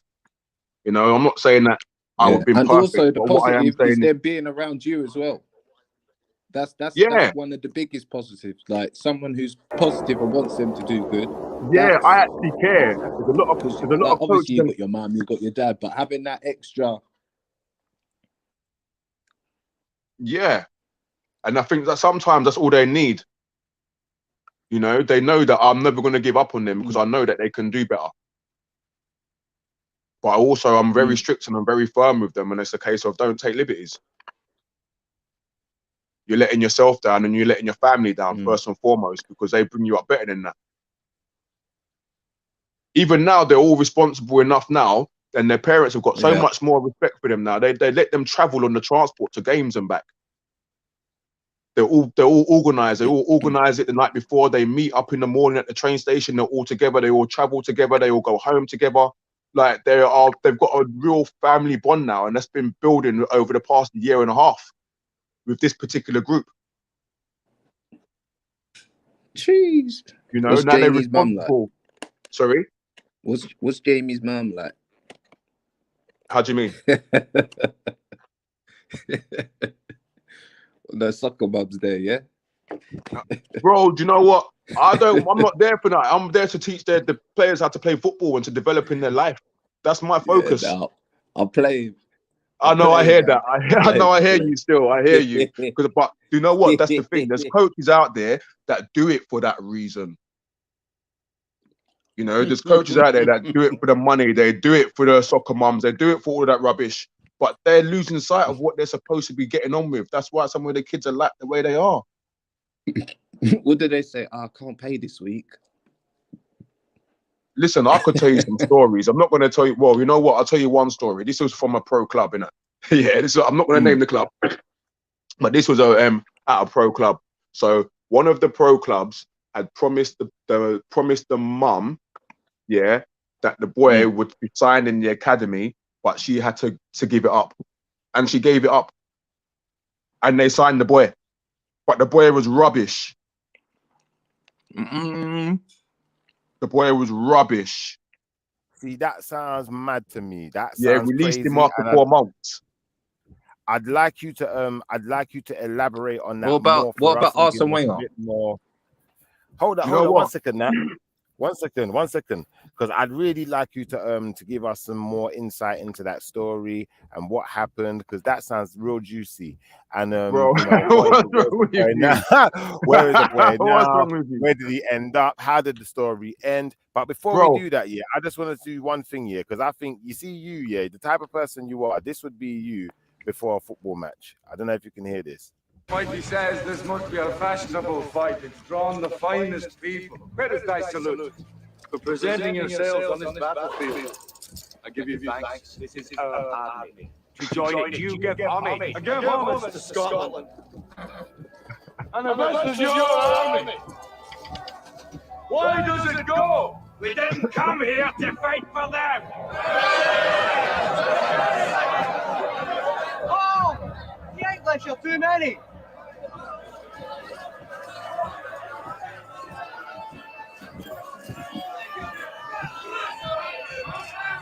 Sons of Scotland, I am William Wallace. William Wallace is 7 feet tall.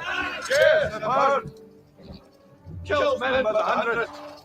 And if he were here, he'd consume the English with fireballs from his eyes and bolts of lightning from his arms. I am William Wallace. And I see a whole army of my countrymen here in defiance of tyranny. You come to fight as free men. And free men you are. Fuck's sake, Shifford's watching Braveheart. Freedom. I want you, man. Will you fight? Against that? No. We will run. We will live. Fight you may die. Run. You'll live. At least a while. I'm dying in your beds many years from now. Would you be willing to trade all the days from this day to that for one chance, just one chance, to come back here and tell our enemies that they may take our lives, but they'll never take our freedom!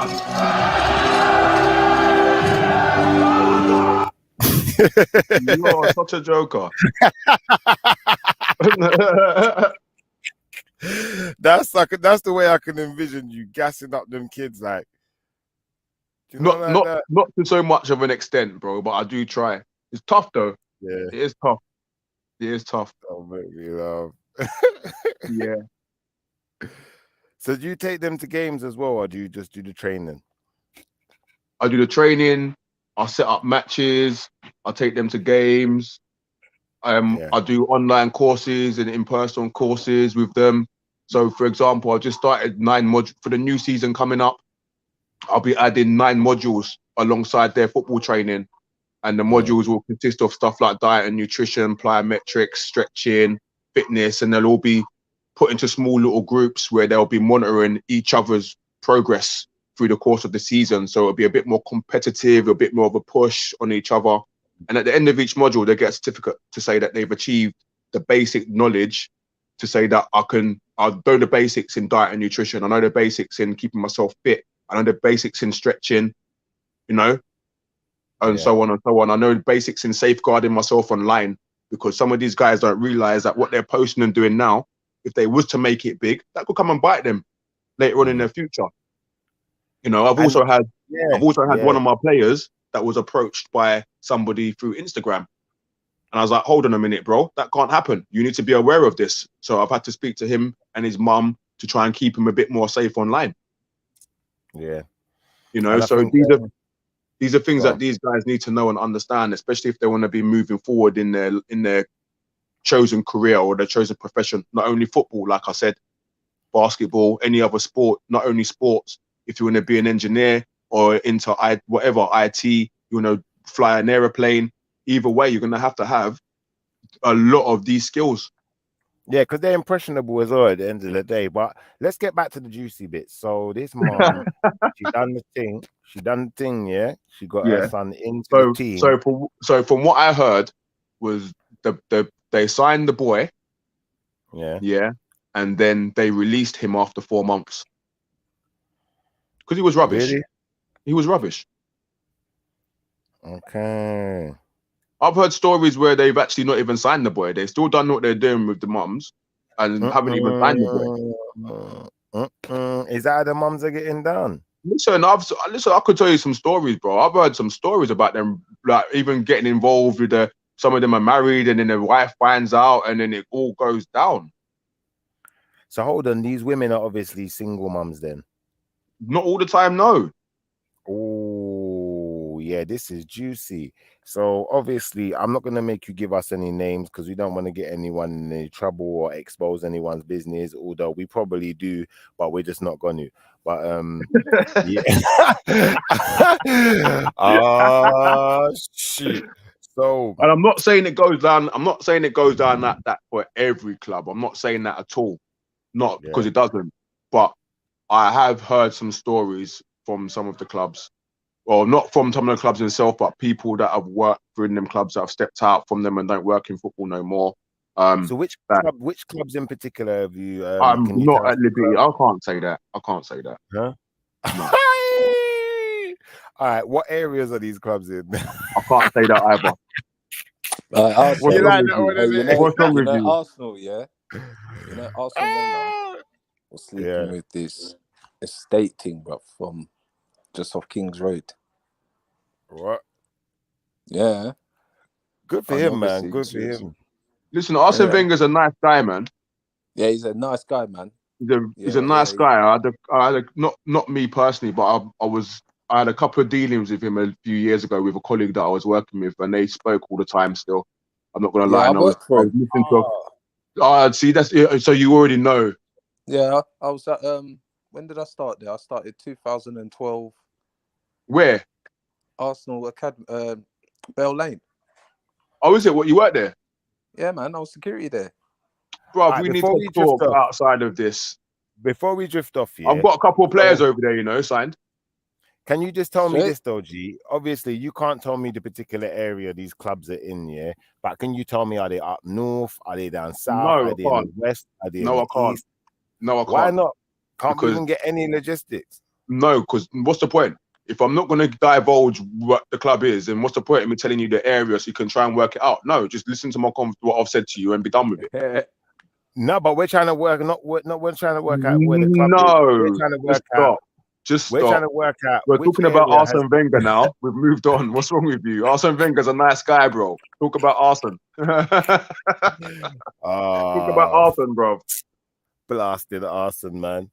That subject's done now, bro. Arsene's done out here, though, fam. Arsene is done, isn't it? Yeah, but still, he's still a nice guy. He's still a nice guy. Done a lot for the community, still. Yeah, we ain't doing nothing now. Arsene wasn't done. Listen, the thing is, Arsene believed in obviously the homegrown stuff, but every time that he's bringing something homegrown, these men want to sell. Now, I think Arsenal were just on some donkey vibes from a long time ago. Someone decided the team's going to be called Arsenal. You know, we all know a donkey's an arse. And then they decided to bring in an Arsenal manager called Arsene Wenger. So it's just like arse upon arse, donkey business. Like, Wenger got bits, man. I'm playing. Yeah, Arsenal did back in the day. You had your day, man, but your days are done. You're numbered, man. We got. And you know what? I felt when you look at it now, yeah, Wenger went through a lot of harshness for what he was trying to do, but everyone's trying to do that same thing now. Yeah. So technically, he was ahead of his time. Yeah, he was ahead of his time, but we got them now, G man. Come on, man. No, Chelsea's but popping now. yeah, I hear that. But on the weekend, he you was know what? ridiculed for the longest while that he was trying to bring the youngsters through and try to win things with youngsters. That's what his philosophy was, and everyone was ridiculing him. He was in the press all the time, blah blah blah about it and all that crap. But now, nearly every club is trying to do the exact same thing. I hear you. So as much as everyone, I hope everyone gives him an apology because they'd love to have him back at Arsenal now. Let's be real. I hear you. Yeah, so I think everyone owes him a little bit of an apology, bro, because he's now everyone's running off his philosophy a little bit, isn't it, with the youth? Let me ask you a question. Which game do you think is more difficult to be good at, American football or football? I would say American football is a bit more difficult. All right, cool. You see American football, yeah? I watched that actually at the Arsenal training ground because they came there to do practice for about a week because they were doing that Super Bowl thing, yeah? Yeah. Bro, it's all like when they're practicing, yeah? It's literally like choreographed. Yep, I know. It's not do what you like, it's set. That's the same with football. Exactly what's going to happen. It's the same with football. No, but with football, you could do whatever you want to do. Like you could pass the ball left, right, everything like that. When I was watching how these guys are, so the guy's pretended to be a kicker, yeah? So they're just kicking the ball, and every single time it goes to the guy, he catches it, throws it, go, go, go, go, go.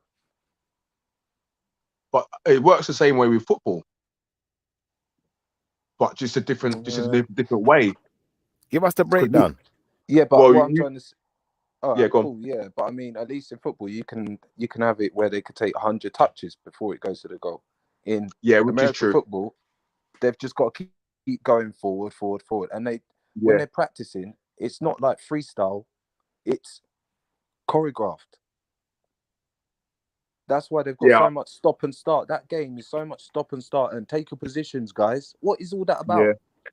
See, but I thought, Stanley, don't kill me for this, Stanley. But I thought American football was just like playing catch, basically. But bro, bro, you're a madman. American football is so technical, it's unreal, bro. I don't even know that it's that technical. It's dangerous. Bro, if you look at it, if you look like Natty said. If you look at the way that they structure it just to get 10 yards up the pitch, this man will run in here and this one will go this one will go in there and cut in left just to get 10 yards up the pitch or 20 or 30 yards up the pitch. That's very tactical, bro. That it is. And there are a bunch of rules. It's a lot less free flowing than what we'll call soccer here, but football. It's I'll be honest with you. It's real pieces, football, that's it. Stanley. Well, you know what? Pieces. Nothing else. I cannot dispute you. I'm certainly not going to dispute you. But you do have the similar kind of stuff though in soccer, in football, where you do have your set plays where you would set things up. Not so much free kick, even out of possession when you wanna go forward. You might play out to the back, you might play to the right centre back, play it to the right back who's gonna switch the ball over to the left side. You can work the same way. Yeah, but really, you do get more touch on the ball and more time and stuff like that. Yeah, there's no stopping and everyone gets in line like you're lining chess porn people about. Do you know what I mean? There's none of that. Yeah. Like, you're going, bruv. Boom. It is very stop-start. That's the only thing. But their training is just deep, Your coach has already made up your mind about what you're going to do. You're going to line up against number 14, number 34, blah, blah, blah, every single time and dash that ball and keep doing the same thing and all your new maneuvers. That's it, set pieces. Yeah, but there is a little bit more to it than that. That's the beautiful thing about it. I must say, I think that's why I like American football, because it is so in depth with your tactics, and it's like chess where you got to outsmart your opponent. Yeah, I Uh, mean that blocking stuff where you see them doing like what's that guy from E Honda? You know, where they're like pushing each other's arms and the other guy's running, but they're Like still E pushing Honda. each well, other. it's really, They ain't got the ball, but they're you know, fighting each other. if I had to Man make said a he's giving them 100 comparison, hand slap. I think it's, you know, actually, I think American football is more like rugby. Nah, because rugby's more free flowing. Right. Exactly. Yeah, but there's tackling and, you know, carrying a ball. You know, you can actually touch the ball with your hand. And I think oddly I enough, think Yeah. it's more in. a lot of like high school football players, American high school football players, actually do rugby in the off season. You know, same build. You know, you have to be kind of beefy. So, you know, I could be wrong. Yeah, I find it very set piece, man. Stop, start, get in position. Yeah, it is very stop start and set piecey, and I do agree with you. But it is really entertaining once it gets going. It really is, especially them runners. Oh my days, the way that they check their agility. Oh wow, I've seen the way they move and they just change direction at such speed. Yeah. But Yeah, it's all All right. It's On the all right, subject of speed, yeah, who do you think would win in a race? The fastest footballer or the fastest basketballer? say that again. The fastest footballer versus the fastest basketballer versus the fastest American footballer. Who's gonna win in that race? footballer. You can't tell because they're all different techniques. I'll tell you why. I reckon because the basketball player ain't really doing long burst runs as much as you could cover on the field. So does it depend on the distance? Then? Maybe So would you with the basketballer, would you not factor in how fast that sport is? So you might not do that training over a long distance, but you're always up and down and moving at such an aggressive speed. So would you not factor that in with a basketballer?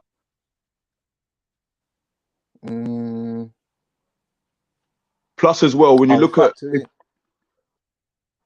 I'd plus factor as in well, that a basketballer might be more better at long distance because of the amount of running around and non-stop running that he has to do. Okay. So how about compared then? To How about would you factor in that maybe a footballer or an American footballer that where they're so used to being able to change direction at speed, their leg stride wouldn't be the same as a sprint?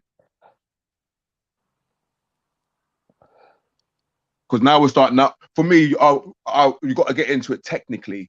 Because I mean, a sprinter runs different to a footballer, which runs different to a rugby player, because they're all different styles of running, isn't it? Yeah.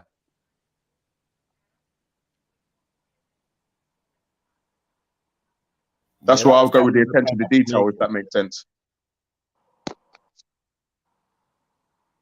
But I think the rugby player and the American football player probably run kind of similar.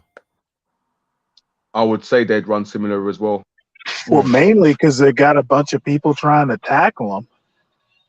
But that's what I'm saying, because they're more agile over 20, 40 yards because of their foot stride, where a basketballer might do better over the last 40 to 60 yards because he's got the natural leg stride, because he doesn't have to move his feet as quick, so to speak, to be agile. I get you, because like Usain Bolt, he's kind of almost basketball height, you know, and but look at his leg stride and his leg pattern and his technique and how he runs. Yeah, he's like 60% legs. But then look at Cristiano Ronaldo. Look at how he runs and his leg stride and his technique is completely different. No, Salah. Similar but different. Well, you know, it's funny you mentioned basketball. Almost, I can't think of someone at the pro level anyway who, Bo Jackson. You may or may not know who he is. He played. A lot of people play baseball. There've been, Michael Jordan played baseball and basketball. You'll Mm. never see someone playing two sports, basketball and football, at the pro level. They take two different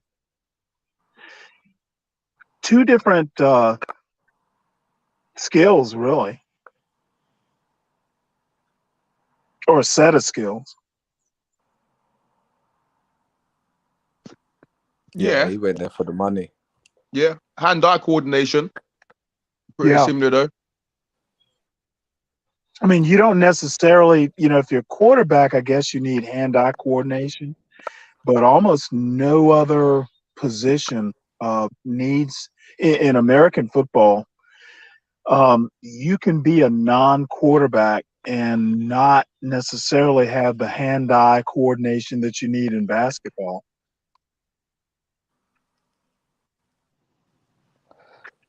Baseball takes hand-eye coordination. That's why, you'll see basketball players playing baseball. But anyway, I'm getting into the weeds here. Yeah, that's what we get into, man, over here. Don't American football Yo, need guys, hand-eye hey, coordination yo, as well, Chipper, though? let me just Yeah. say something quickly. All right, if you're out there listening, you think we're chatting shit, drop us a like or a comment, innit? The link's in the Yeah, big up people. description. You know what I mean? Feel free to join the show. Big up the chat that's in there already so far, just making their comments. Done, man. What about Yeah, that's WWE? all. That's why they come in. That's That's why they get into acting. the Hulkamaniacs. Man, Bruv. I used to from love that video that wrestling, come man. out about him being a racist was jokes. Yeah, I mean, it was in them days though, man. Still, do you know what I mean? I mean, look at Virgil, bruv. Mm-mm. You remember Virgil, yeah? The $1 Million Man. He used to carry his belt. He used to be his butler. Yeah, I do. Yeah. I big up Ail in the chat Yeah, saying done that. Ronaldo improved his running in 2009 by paying Bolt to train him. If that's what you got to do, that's what you got to do. Straight. You know, if you want to be the best, then why not train with the best? You know, he wants to be at the top, Yeah, and that's why for me he's the best player listen, above you Messi. see with Man United, yeah, where they messed up. They messed up because they didn't have someone to overtake and become that leader.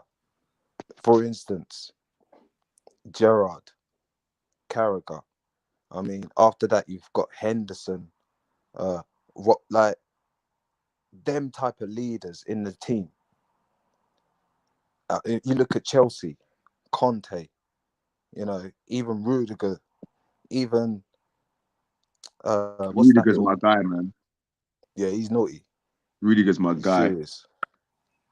He's serious, man. He's serious. Yeah. He's serious. What do you think about Mbappe? £1 million one a second, week. bro. Can I just answer that? I think Man United went wrong when they let Peter Kenyon go back in the day when Abramovich took over. Because as soon as we took Peter Kenyon, that was their blueprint gone, and that's why Chelsea are where we are now. Because from that blueprint, I think sometimes we underestimate the people in the background. You know, everyone was going on about Jose Mourinho. Well, hold on a minute. Steve Clark was your second in command, and Steve Clark had them players on lock. But he didn't really get the ratings that he should have. You know, even some of those guys I just think it was really bad down because their team was aging. Like they had superstars still, yeah. They still had ballers in the team, but they should have still kept a few of the people and started trying to bring in other people to slowly take over. They could have never kept Ronaldo. Yeah, but when Moyes come in, he changed everything. That was always going to happen, though. Yeah, that's a That was always going to happen. I don't mean no disrespect to him, because I think he's a good manager. And if I was in his team, I would run through brick walls for him. I'm not saying that at all. But what I'm saying is that was always going to happen after Fergie left. It wouldn't have mattered who it was. Whoever took that job after Fergie left, it was always going to happen to him. Because I mean, look, bro, like people are talking about Pogba, but I've said it, like, if the team has not got them superstars in it, like them ballers in it, them superstars, them names in it, the rest of the team is just gonna flop. And it's just become an absolute, like, Man United have just become an absolute joke. That's because they're weak heart, bro. Yeah, there's nothing They're in weak it. heart. I don't even think that's down to him. I just think they're weak-hearted, bro. Players like Pogba, he's like, don't get me wrong, he's a talent, but he's just weak-hearted, bro.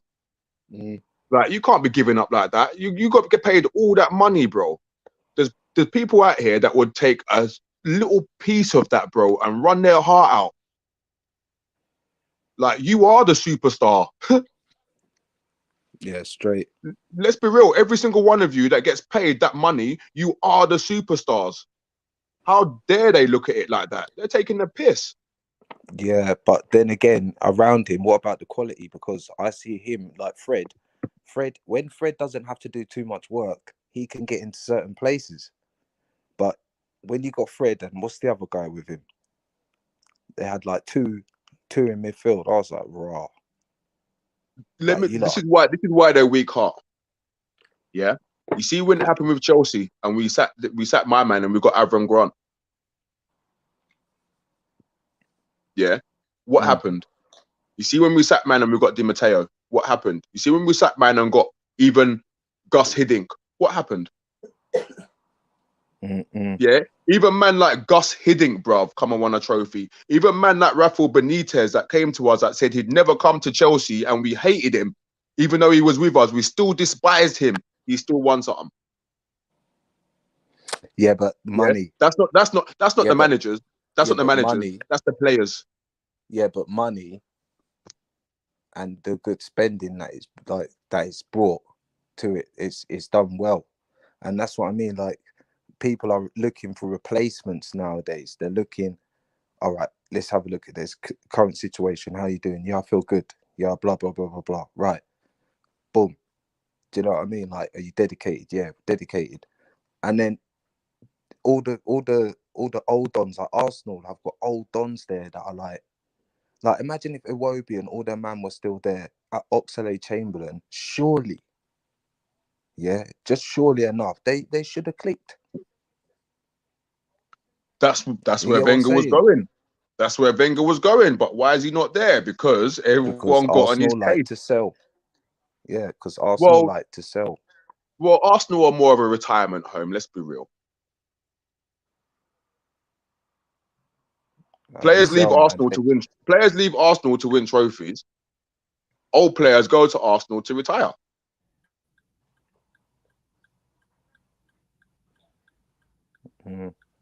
It's not. It was a joke there, bruv.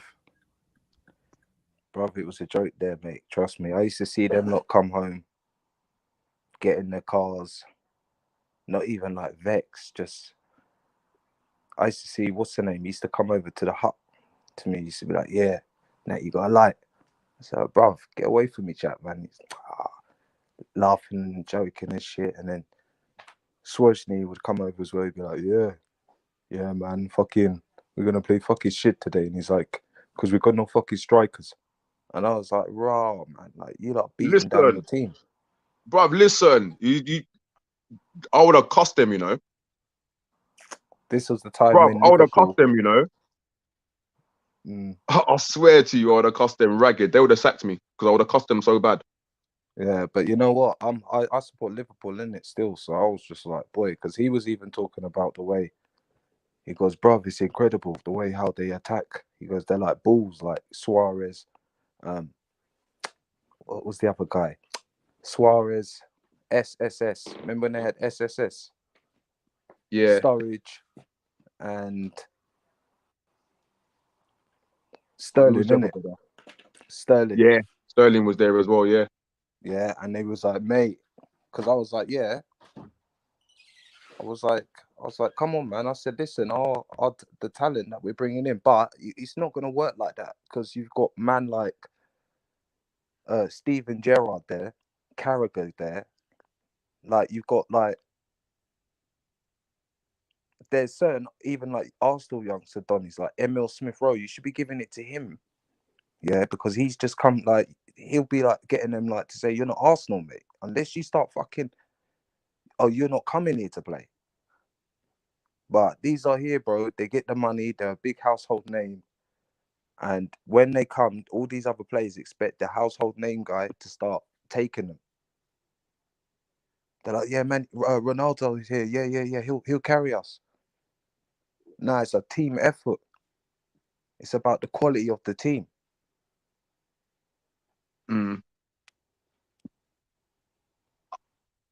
I don't know. Sometimes, again, if it was non-league or grassroots, then yeah, I'd agree. But this is the top level of football, and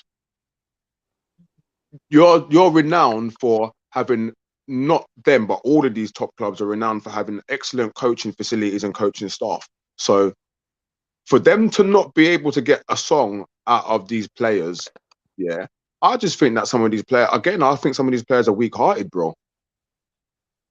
Only now you're starting to see the fight and the battling spirit from them, which is good. They're starting to toughen up.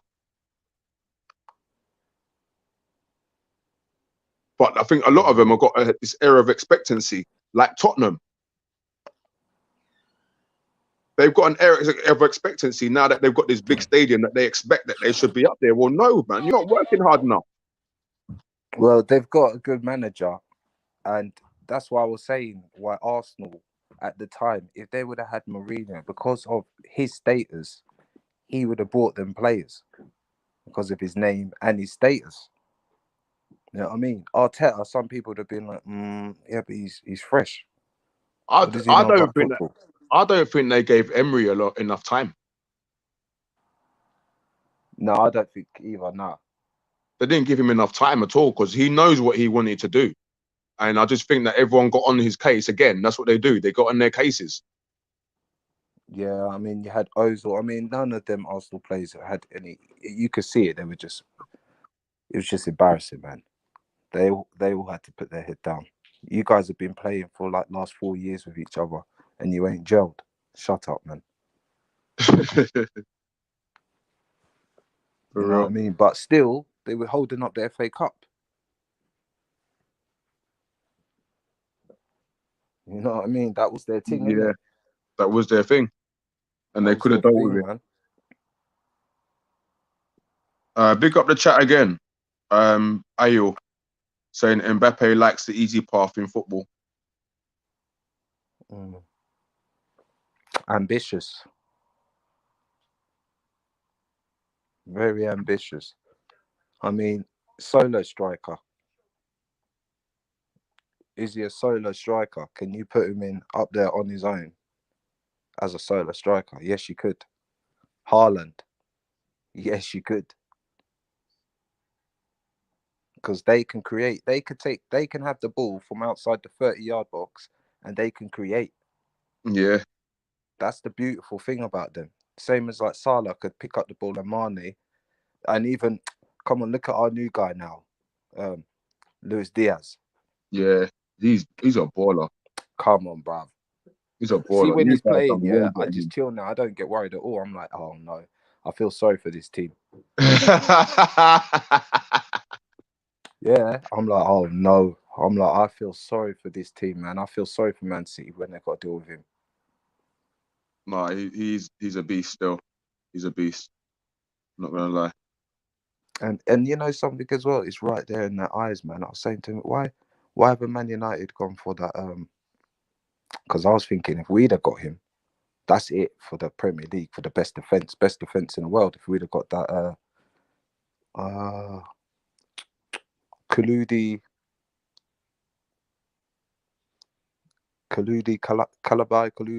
Koulibaly. Yeah. Yeah, a lot of people are after him. It's staring right in your eyes, man. That will sort out your defense. Yeah, but I don't think anyone will go to. I'm not Man United. They're a little bit in a bit of a predicament right now because this manager is not going to be there at the end of the season, is he? So they don't even know who's going to be the manager. So for players to want to go to Man United, it's going to be pretty difficult for them to get them, isn't it? But could that Kaludi get in any team in the world? Yes. Yeah. 100%. But would he go to any team in the world? Because he's been talked about going to Chelsea for ages. Yeah, but you know what it's like with all that agent fees and all that type of stuff. But bro, them agents are teeth, you know. Yeah, some of them want 14 mil. Bro, some of them agents are teeth, bro. That's why Sancho's move took so long.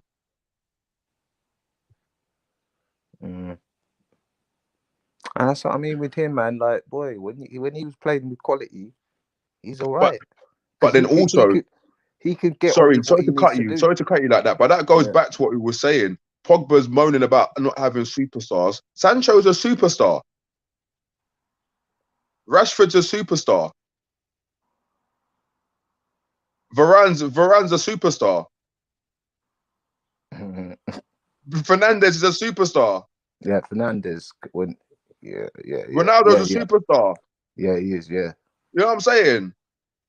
Let's be real. People have their moans about Fred, but he does bits in that midfield for them, bro. He's the best player for Man United. So I'm saying he's a superstar. So for Pogba and all these guys to be barling, we don't have no superstars. You need to come out of football, then, bro.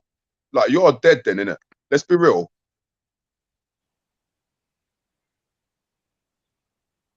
You know, I agree. Ralph Rangnick was a terrible hire. United should have got the Tottenham manager.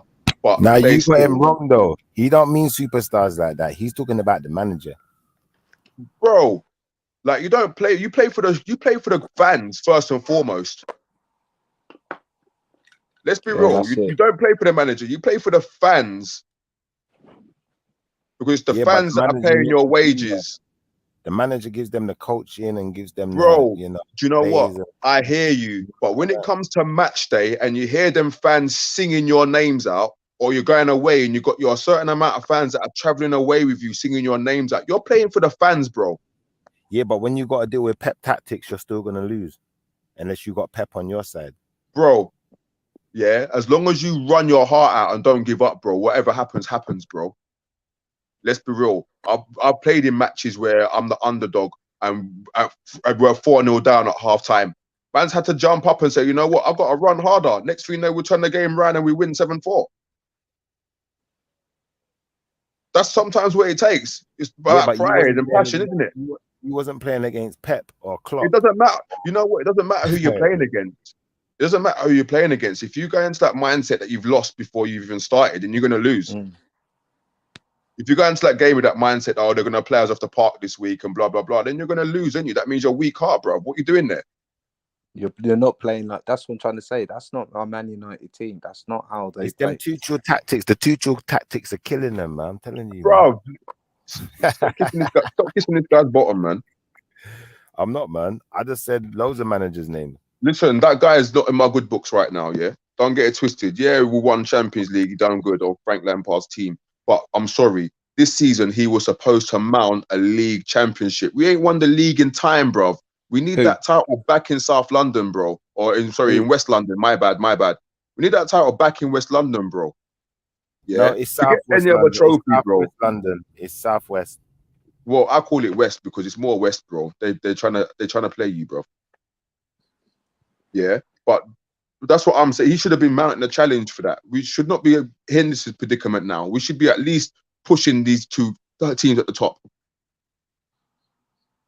We should be much closer.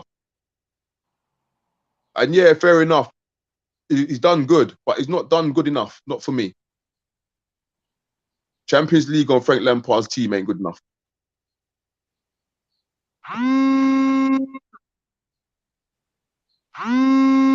What if he wins the Champions League again? What if he wins it again? Because you were saying the other day the similar kind of stuff. But then remember, we won a cup. We've won something already. What cup? So how much do we have to do? We won something, man. We won the World Club Cup. The World Mickey Mouse Cup. that he got from Leave me Disneyland. alone, man. Move, man. Move. Yeah. What?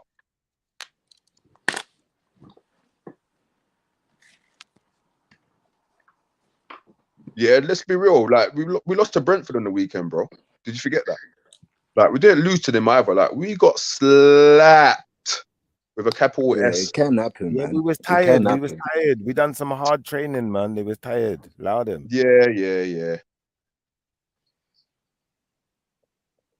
Come on, man. You know that happens, man. That happens. Look at that game that we lost, yeah. When what's my man's name again? Zuma and all them man were looking tired and beat up.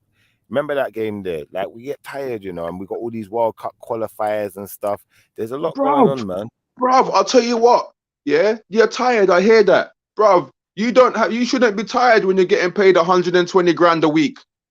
No, that don't make sense, man. You can still. Bruv, get it does tired. make Move, sense. move. I'm sorry. No, I'm sorry, bro. No, I'm sorry, bro. I'm sorry. No, bro. No. Nah, bro. You're getting paid £120 a week to do a hobby that you love. £120. No, I think they get more No, than that. 120 grand. You're getting it wrong.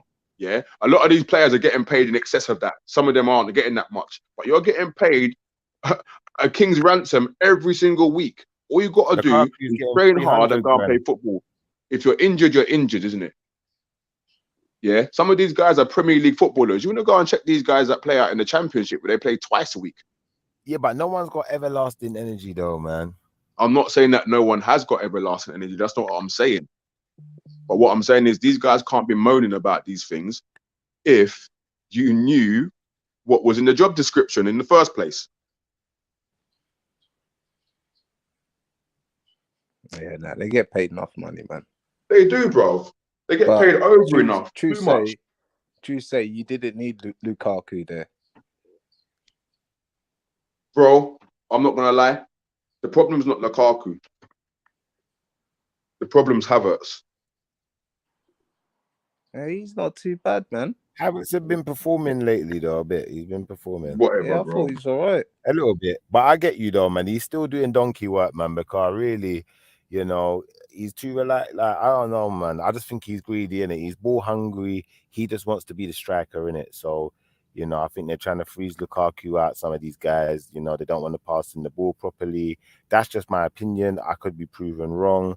But I think that ultimately, maybe, you know, maybe even Werner, maybe Werner's got to go. We got to bring in another winger who he gets along with. Do you feel where I'm coming from?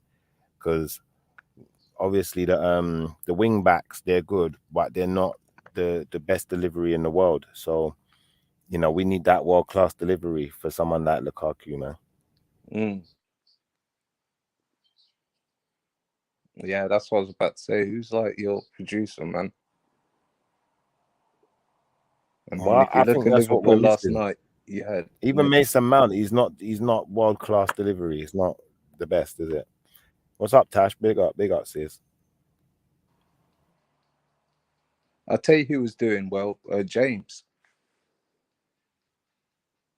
Yeah, Reece James is good, man. He's good. Yeah, he was doing wicked, man, before he got injured. IG, what do you think about Mbappe? £1 million a week. Talk to me, man. Sorry, I was doing something. Can you ask me that question again? What do you think about Mbappe? £1 million a week offer. How do you feel about that? Do you think that it's an injustice? Talk to me. How do you feel about it? £1 million a week. Where did that news come from? I think that's what it was. I think that's what PSG was offering him to stay and not to go to Real Madrid. Okay. What do I think? Firstly, I'll think, do you know what? Is it even worth it? I actually think that that's a bit of a piss take. I'll be honest. Why do you say that? I'll say that because right about now, people are living on their poverty line, innit? Especially in France. And if you can pay a man £1 million a week to come and play football, yeah, then you can contribute £1 million a week to some good cause that's going to help to help the poverty line, innit? Yeah, straight. So if that's what they're offering, they're just making a mockery of the world right now. Or fucking footballer. Excuse my language.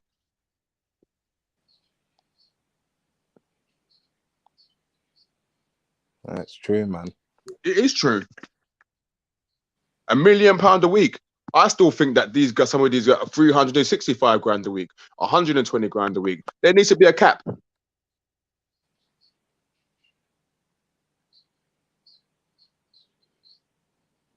Let's be real. Yeah, it's ridiculous money, man. Yeah, it is. No player is worth these values. And then what makes me laugh even more is that the players that ain't even won stuff are worth more than players that have won stuff. But you know why? Because he's probably done clever business like Ibrahimovic and a few other people, you know, like with the sponsors.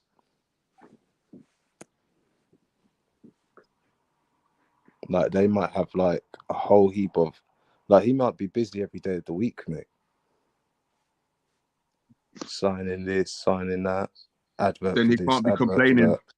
Then he can't be complaining that he's tired, and we can't be saying that they're tired, because look at that. That's what I'm saying. If you're getting paid that big king's ransom, then you got to run your ass off, innit? Let's be real. Like, that's what he's they're a product. expecting of you.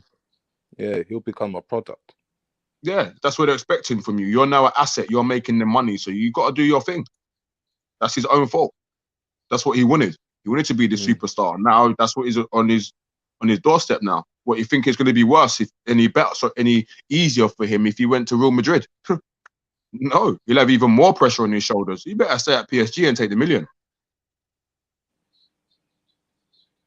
Yeah, that's silly money, man. It is silly money, but why would if I was him? You're gonna go to Real Madrid to try and win Champions League, which is fair enough. Yeah, so you might be guaranteed to win maybe one or two league titles, 3 league titles. Yeah, you're not guaranteed to win Champions League. Yeah, you're not guaranteed to win Champions League over at PSG, but the Spanish league is better. So what if PSG are offering them £1 million to stay? Does that mean that Real Madrid are offering him 1.5 to go?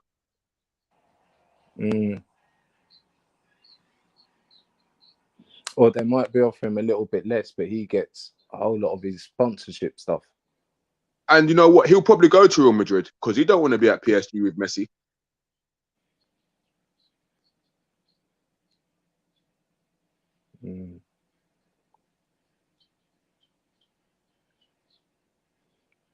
Like, let's be real. I don't mean it rude, but he should have joined Chelsea straight.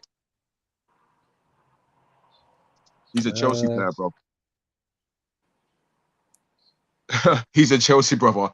Big up the chat. Big up AO saying Kovacic don't create enough chances for Lukaku. Yeah, but Kovacic is disgusting. Yeah, Kovacic is disgusting, bro. Like, some of the stuff that he does on that pitch, I'm like, wow. His first touch. When we talk about values on players, sometimes it's their first touch alone that boosts their value. That's why I'm a bit surprised about Lukaku, because his first touch is a little bit dead sometimes. So he shouldn't be worth 90 mil or 100 mil. No because way. his first touch ain't that. But someone like Kovacic, where every time that ball goes to him, it just sticks and he just glides past players like they're not even there. Like, that's worth 100 mil. Well, not if they're going to class it like that. Yes, I don't think that's still a lot of money. But if that's how we're going with it, then yeah.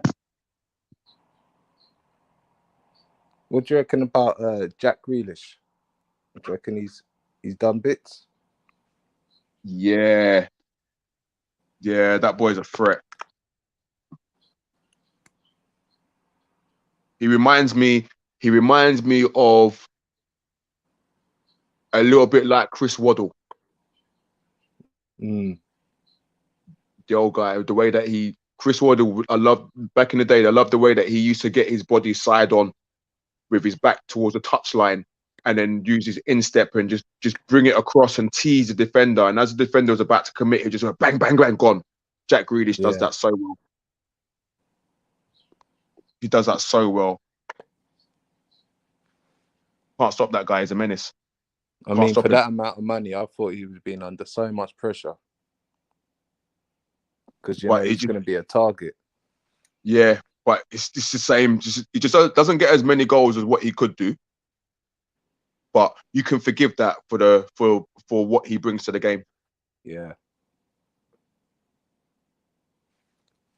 Yeah, no, 100%. How old is Conte now? What Chelsea's Kante? Yeah. Off the top of my head, I don't actually know. I thought he was around 28, 29. But I could be wrong. Man, that guy could carry on running to his 70s, man. I swear to you, bro. That guy will still be outpacing brothers when he's 70. Very lucky you got him, man. Bro, just signing of the century. Very lucky you got him. That's been our signing of the century, that guy. Mm. It's like having 3 players. Yeah, bro. That's what I'm saying, man. He's the type of person, you know, when he's playing, you could just chill. Yeah. But also, I'll go back to it. That's how Pogba used to be. Yeah, man. I mean, Yeah, you see what I'm saying now. That's what I'm saying. He's lost heart. He's weak-hearted now. Pogba used to be like that. Yeah, but that was the only big name in Man United.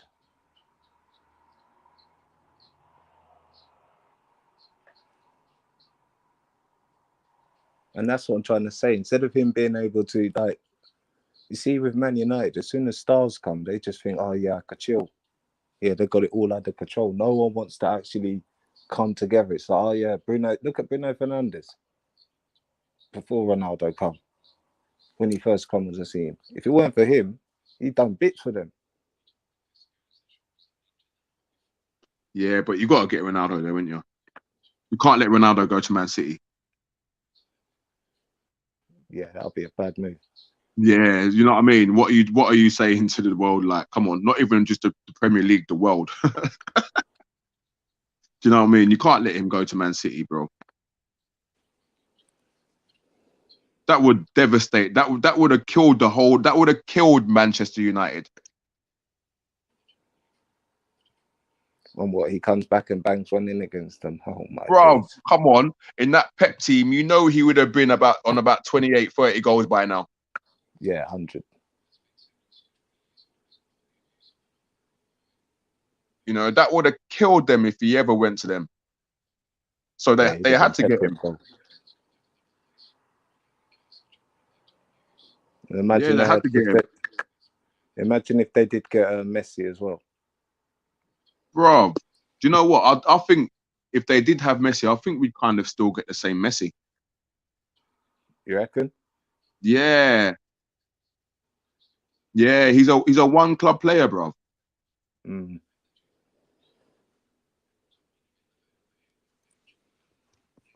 And everyone forgets about his teammates, Xavi, Iniesta, Busquets, you know, Jordi Alba, Daniel Alves. In his prime, they forget about the amount of work and movement that these guys did just for him. Mm. You know, and now he's at PSG. Everyone's seeing the real thing now, isn't it? Yeah, he's different, man. Yeah, that's why Ronaldo ended the conversation. Who's better? Well, you know, here we are.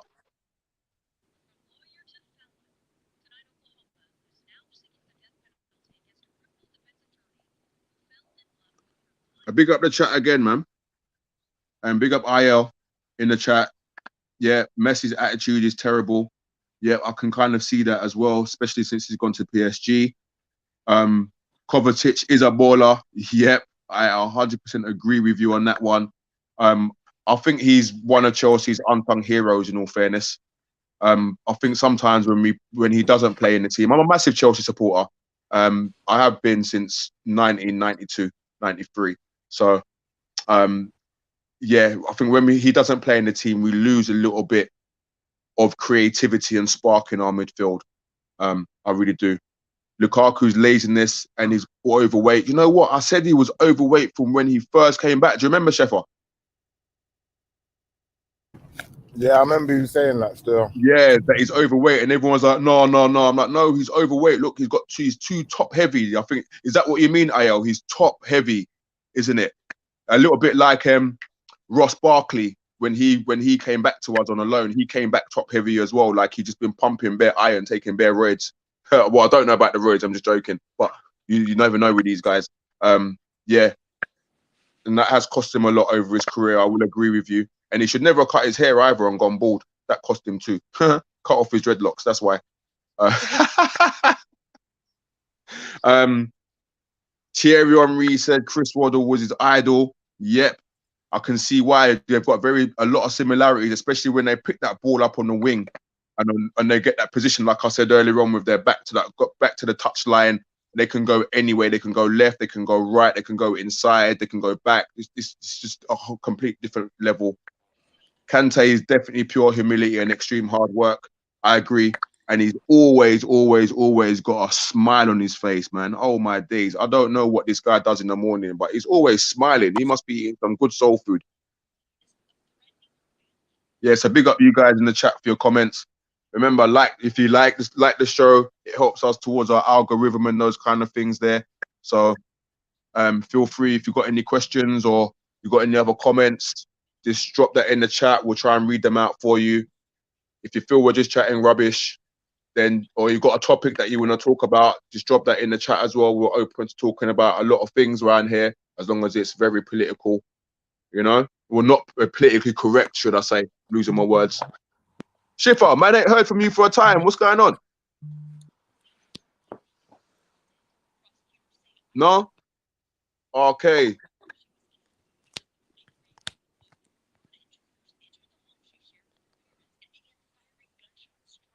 So yeah, Champions League tonight, isn't it? Chelsea, Real Madrid. Yeah. I reckon that's Real Madrid night. Do you? Yeah, Real Madrid are firing Champions League, man. Yeah, so are Chelsea, bro. So are Chelsea, man. Like Ramirez's goal against Barca. Ooh. That goal was etched in my memory. Yeah, overweight in muscle. Yeah, again, he is top heavy.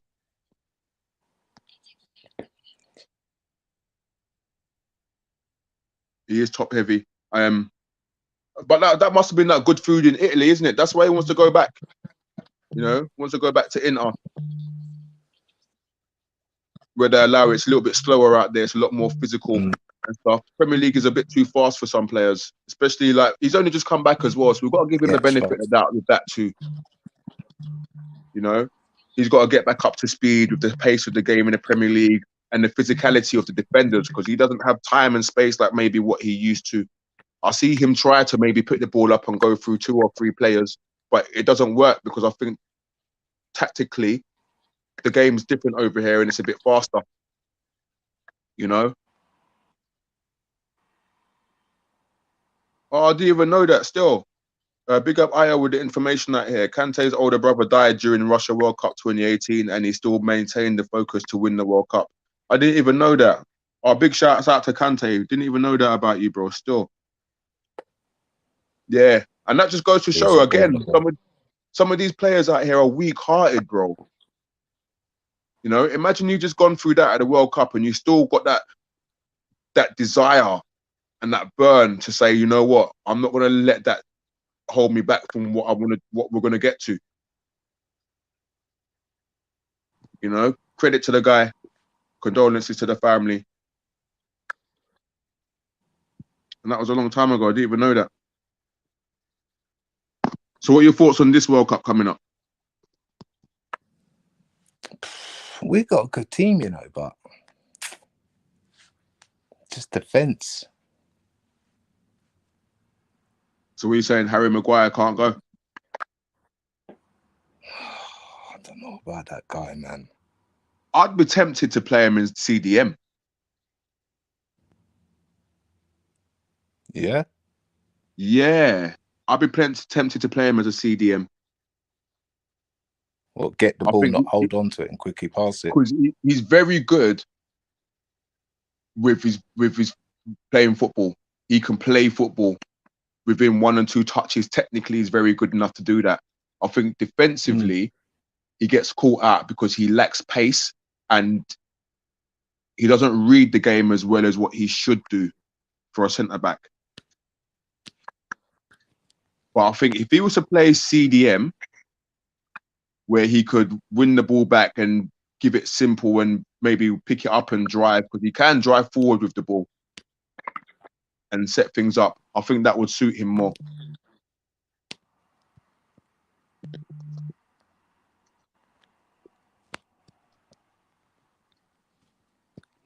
Sorry, G, just sending a text. Yeah, that's fine, man. Big up IO again, saying England have a good chance of winning it. England always have a good chance of winning it. I'll just hope they take on from the last tournament, that positivity. Well, let's keep that one there. But hopefully they take on that positivity of getting to the final. And hopefully Gareth Southgate don't bottle it and change his tactics for the last 2 games. And if he does that, then we've got a very, very good chance of winning it. But again, it all depends on him because he set the team up wrong in the last 2 games. And I also think that he got a masterclass from Mancini in that game, because I think Italy defensively and technically defensively they were excellent, and they did exactly what they needed to do. They brought in tactical fouls and then broke up play. Second half they just shut England down, and I think Gareth Southgate got it wrong a little bit where he relies on Harry Kane to drop deep and Raheem Sterling to get forward. I think that's the wrong way around. Raheem Sterling against those 2 big Italian defenders that like to kick people down was never going to work. That was Harry Kane's job. I'd like to see Calvert-Lewin, Kane and Sterling, and I'd like to see them kill them off in the first half and then change things up to maybe you know what I mean, sit back. So what are you talking about? Just to What's the control the formation game. are you talking about? Yeah, so to have more of so to be able to kill it, because that's what we have been doing, like especially with Saka as well. We've been able to score quite early goals. But that's what So what kind of formation do you think? 4-3-3. Okay.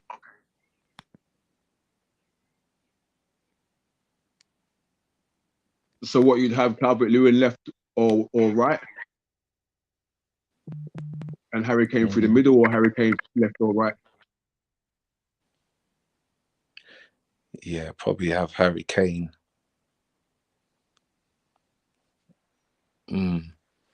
What, through the centre? Because I like Harry Kane because his movement is brilliant, so he can open things up. But Do you think Tammy Abraham has got a good opportunity to get into that team due to his form over in Roma? Yeah, actually, yeah, he's been on fire, yeah.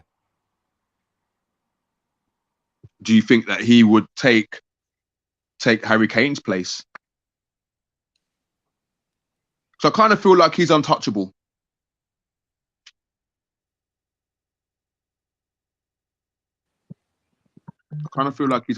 He's had many poor performances. I understand he's the England captain or he's captain and stuff, and I get that. But sometimes the captains need to know their place too.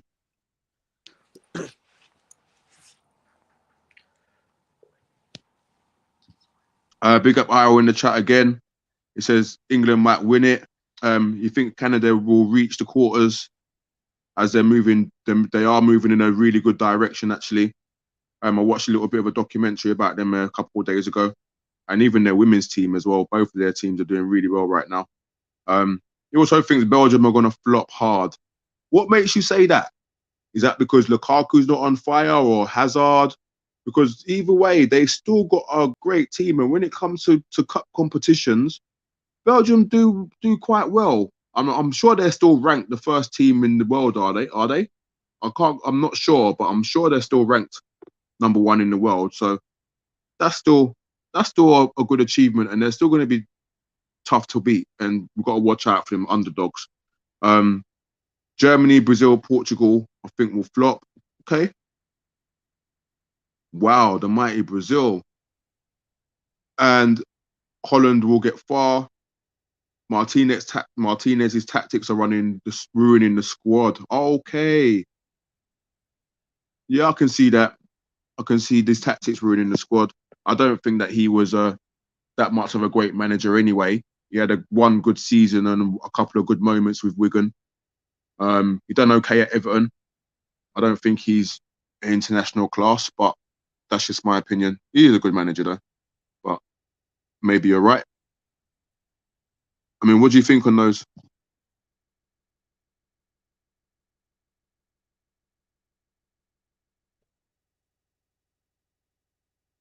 I mean, Holland can get far. Yeah, they've got a good team. You think Portugal will flop? Is that because Ronaldo's come back into the team? Or not come back, but he's not left. But do you think that's why? It's his last World Cup potentially. You kind of want that guy in your team. Germany could flop. I'm interested to see what your thoughts on to why you think these teams would flop. Because I think when it comes to tournament football, I think all 4 of those teams that you've mentioned, they're the ones that actually go the furthest. You know, Germany are serial winners, a serial finalist. And as we know, they could play crap in the knockout stages or the group stages to get to the World Cup. But as soon as it starts, they're a completely different beast. And they just go on a madness, you know. The same with Brazil.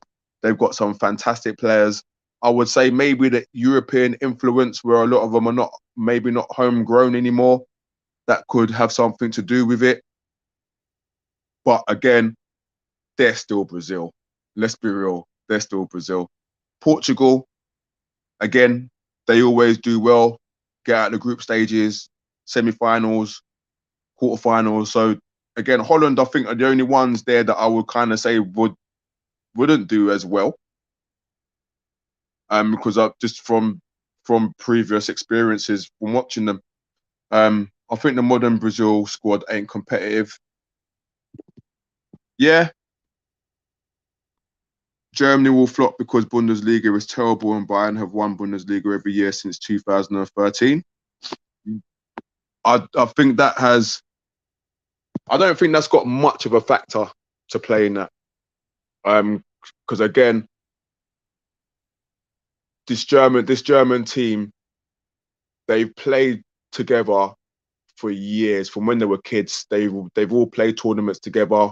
From when they was under 15s, 16s, you know, and they know each other very, very, very well. They've got camaraderie, and they know how to win matches,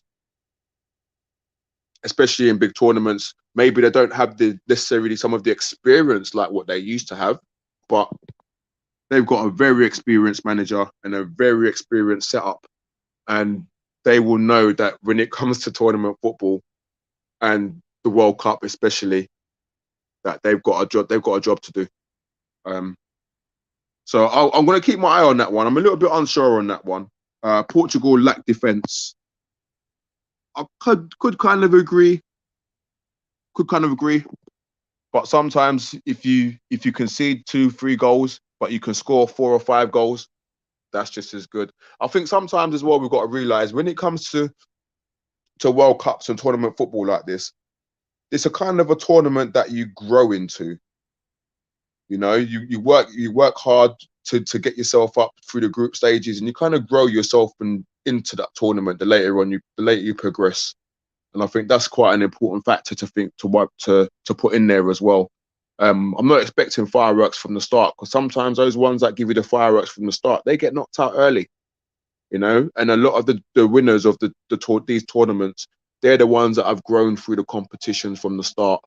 You know, picked up results, had a couple of dodgy ones, but then fought their way through and then picked up some really good momentum and a lot of confidence. And then they're the ones that kind of go on and eventually do well. So It's going to be an interesting year, especially in the World Cup. Yes, Natty. Yes. So Shifa, you still there with us?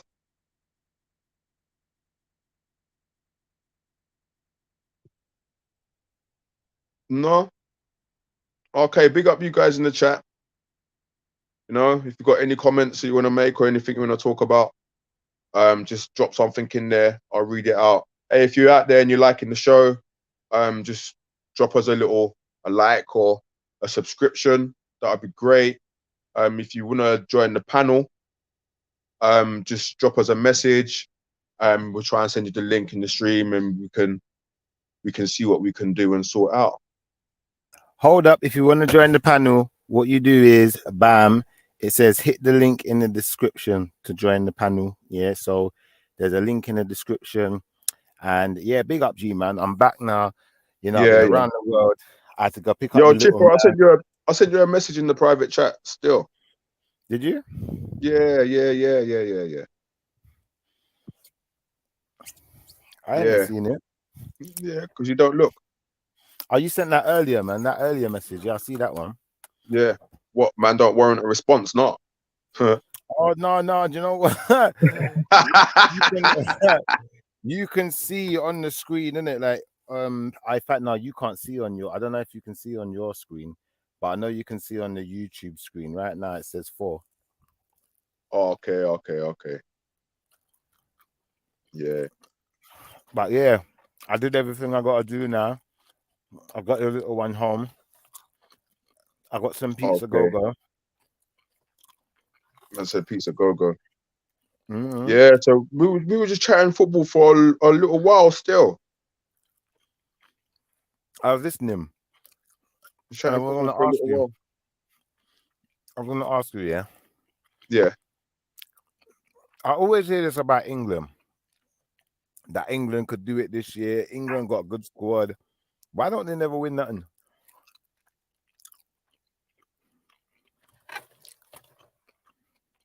Well, I think one aspect is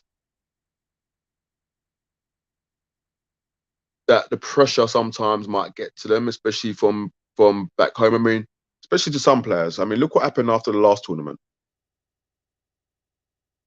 You know, and I think it's happened previously. So, especially some of the black players, maybe they might feel a bit of pressure. You know, but I don't know. I personally think that the last tournament is a great achievement to get to the final, and the reason why we lost it was because Gareth Southgate bottled it with his tactics. I think that's all he done.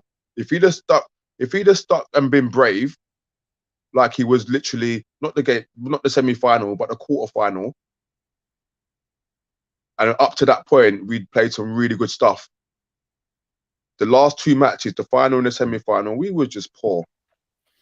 But Southgate can't necessarily stop a man from getting ragdolled and treated like a ragdoll on the pitch. Bro, but do you know what though? Yeah, and this is why I said earlier on, and this is why I got to rate Mancini and the Italian team, because yeah, it's not great that happened, but they broke up play. They broke the momentum. The defenders done their job.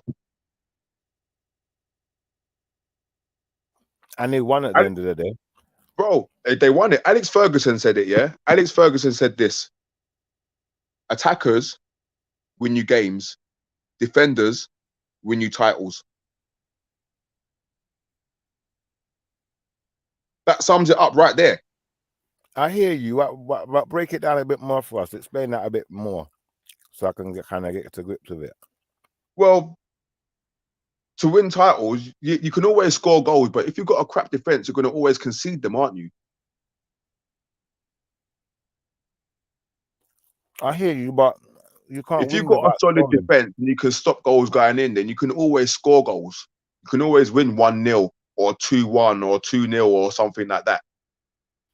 And if you've got England, then sometimes they can't even get that one goal. I think getting the goal is not the problem. I think we've got enough inside the team, and I think we've always had enough in the teams to get goals. I think the problem is that we always go 1-0 up, or we score one goal and then automatically we sit back defensively.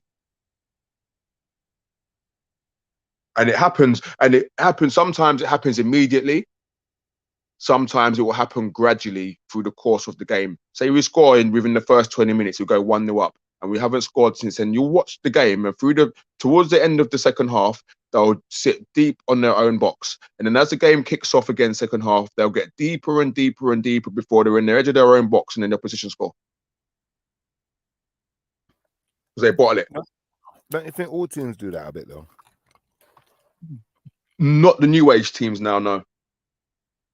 Because I think a lot more of the teams are now understanding that transition from defense to attack and attack to defense, and it has to be quick. You don't have time to be taking the time to do stuff. And I think that's where the new modern day football is changing now. It's no longer, we're going to kick it in the air to get it to the quickest destination. It's going to be, no, we're going to pass it 3 times or 4 times on the floor to get it to that quickest destination, with speed, with pace, with quality, and with support. I hear that.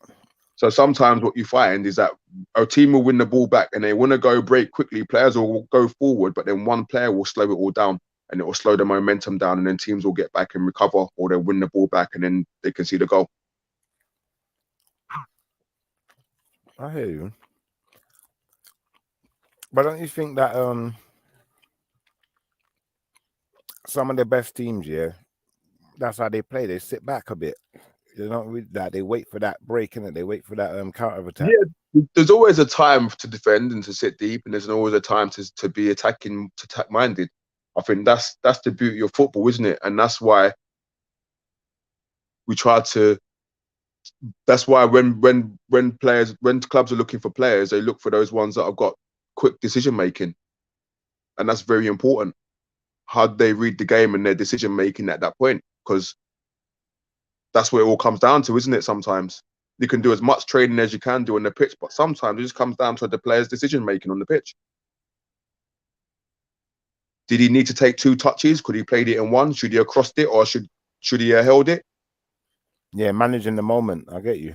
Yeah, and I think ultimately that's the major difference between a lot of these pro players and a lot of these amateurs. That is the speed of thought and the speed of decision, alongside the quality that goes with it.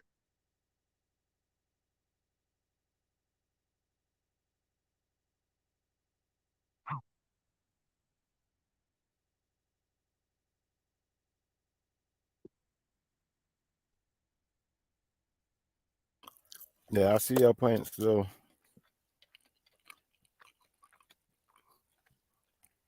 do you think that's what makes Ronaldo? Well, some people would say Ronaldo is better than Messi. Do you think that's why? Because of the decision making?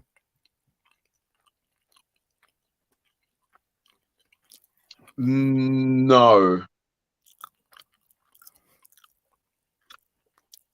because both of their decision making is quality, but then they both have elements where the decision making isn't so good. That's just part of football, isn't it? Sometimes you make the right decision, sometimes you make the wrong decision. But not every team you play against is the same. Not every defender you play against is the same. So you've got to make different decisions.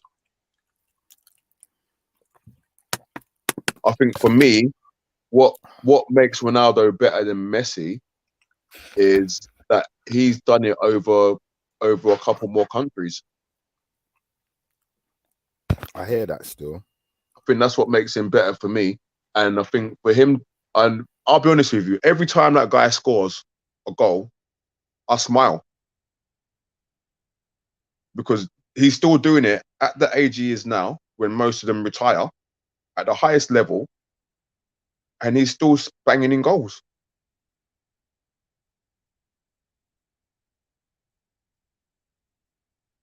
That's a good point still. And when you look at this, is the guy that he's been competing with all of these years, he's struggling right now.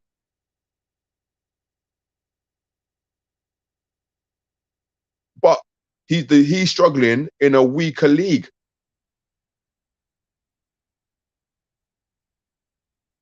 But my man's still doing his thing in a stronger league. So I think that's settled the argument, isn't it? That's just my opinion. I'm not knocking Messi for his achievements. He's a fantastic player. But for me, that kind of shows you the mentality of the two.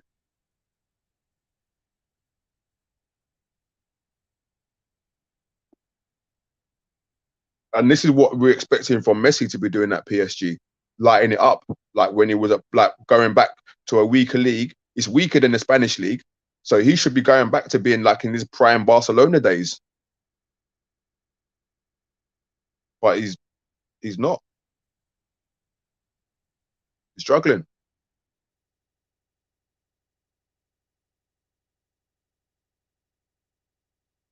Like Ronaldo struggling with his teammates. He's not struggling to score goals or to do his job. That's a difference. He's still doing his job. So I hope he has a really good World Cup, and I think it will be his last World Cup. And I'll be honest with you, I would not begrudge Portugal winning it and him getting that World Cup, just to cement his place as one of the world's greatest players. I think he deserves it.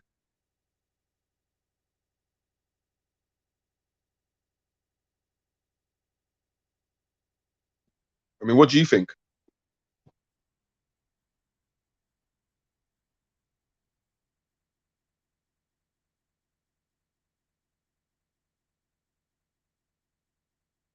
Yo, Schiffer, what do you think? Yeah. Terry sorted now. He spoke with him. He's finding out that what times they're going to be there, what time he needs them, and all the rest of it. Yeah. Sorry, G. I'm on a work call. Give me that 2 minutes. Yeah. No worries. But it's going to be strange. It's going to be strange with no Italy. I mean, it's going to be strange with no Italy in the World Cup. I actually think that's really, really funny, actually. I think that's justice. Like Schiffer said, dragging a man back. There you go. That's justice there. That's justice right there.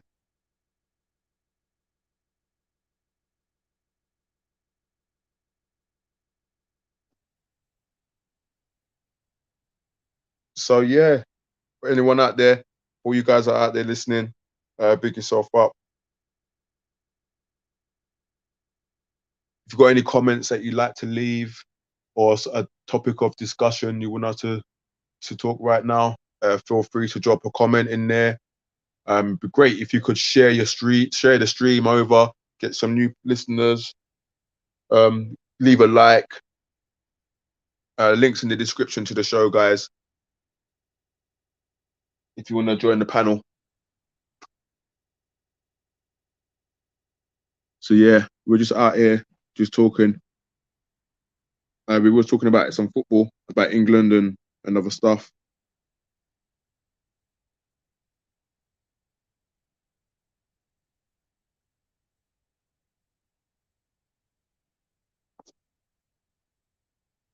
I'm getting hungry, you know.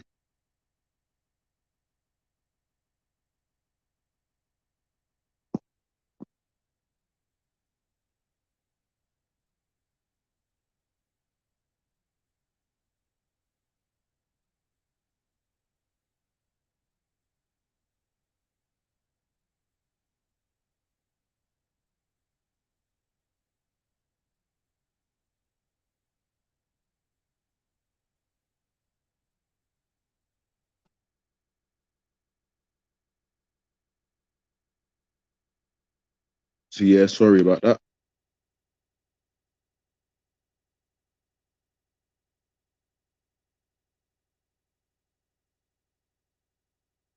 So what, no one's got no comments out there?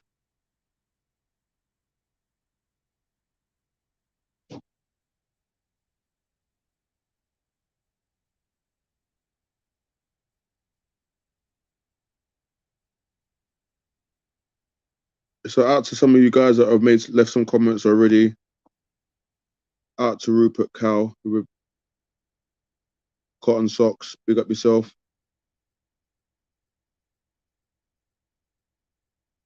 Shug. Big up yourself as well with your comments. 92 Dread. Big up Isle. Yeah, sorry about that. I had a work call. So ask me that Yeah, question. no worries, bro. I'm just going through some of these chats, just bigging out some shouts, innit? Out to Tasha and Tasha Jess for your comment earlier on.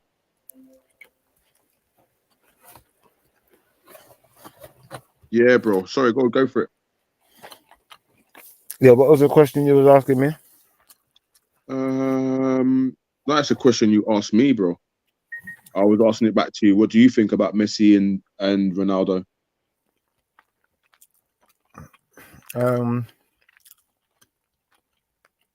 I think it depends on what team they're in. Well, no, for Messi more. It depends what team he's in. But I think overall, I would say that Ronaldo's the more established player. Even though at one point, I think Messi costed more though, didn't he? I don't know. What do you mean cost more? Was valued more? Because he didn't cost nothing. He just left one club, and he only left his club. And you know what? I'll be honest. This is what I know he's a genius. Yeah. You see, when he was supposed to, when he came out and said that he was leaving Barcelona. Yeah. Yeah. He came out and said, "Oh, I'm leaving Barcelona, but I don't really want to leave. You know, I don't want to leave. It's my hometown club. I love the club, but I'm going to go and join PSG, blah, blah, blah." Yeah. Well, Barcelona offered him a pay cut. If you didn't want to leave that much, you would have taken a pay cut, wouldn't you? True. Yeah. But he decided to keep his P or get more and go into PSG. That's how I know he's a genius. I can't say that. Still. You know, if you really love the club that much and you really wanted to stay, then you would have taken the pay cut that they were giving you to help the club, isn't it? After all the stuff that they've done for you. But can he really take the pay cut? Well, the only reason he don't want to take a pay cut because, well, these guys get tax heavy, didn't they? That's why their wages are so high, because of the amount of tax that they have to pay. Yeah. And obviously, when you're Messi, you got to maintain a certain lifestyle, innit? Like, you know, like that. You can't have man talking to you about they're earning more than you and you're Messi. Yeah. Which is fine, but you're coming up to the end of your career now, and you say you love the club that much. Like, for example, look at Didier Drogba's situation when he left Chelsea. He didn't leave Chelsea because of money. He left Chelsea. He left there because they didn't want to give him 2-year contract. Yeah. But then he went off for a year and then came back a year later. I know. So they should have given him a 2-year contract in the first place. Yeah. That's the difference. He left because they didn't want to give him a 2, but then he could have stayed and took the 1 year. So it's the same thing for him too. He could have stayed. If he loved the club that much, he could have stayed. But if the club loved him, they would have given him 2. Yeah. I hear that still. I suppose it's different in Drogba's situation because, you know, the club's got the money. It's not like they can't pay it. With Barcelona, it's a bit different. I think Chelsea are a little bit deep still with that situation. That's just a lack of loyalty. Yeah. I agree.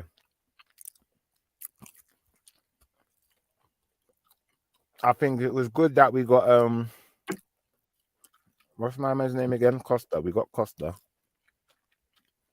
through that whole fiasco, and he came in to be a really pivotal player for us. But I think that season we probably could have all won the league that season. How not left.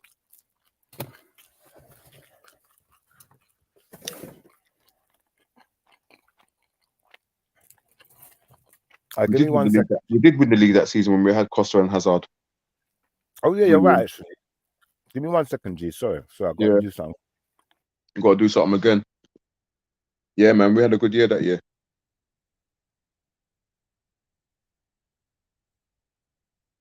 Had a good year. We finished it where did we finish? No, we won the league that year, but we didn't have no. We wasn't in the Champions League.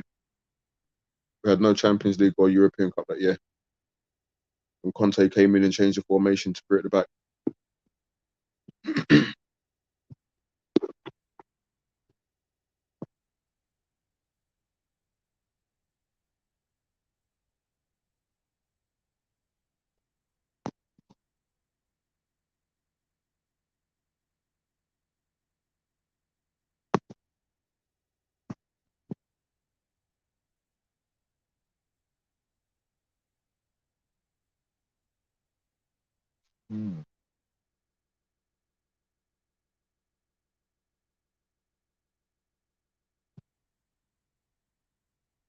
So big up all of you guys that are locked in, listening up to our Wednesday madness.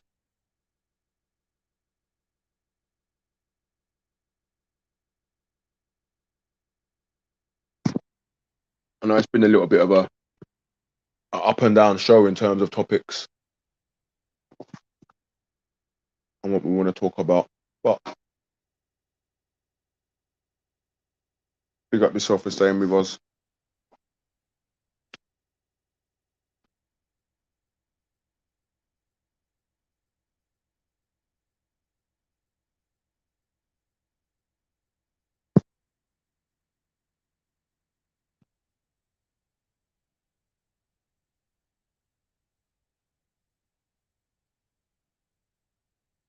Yeah, man. It won't let me find this thing on my other side.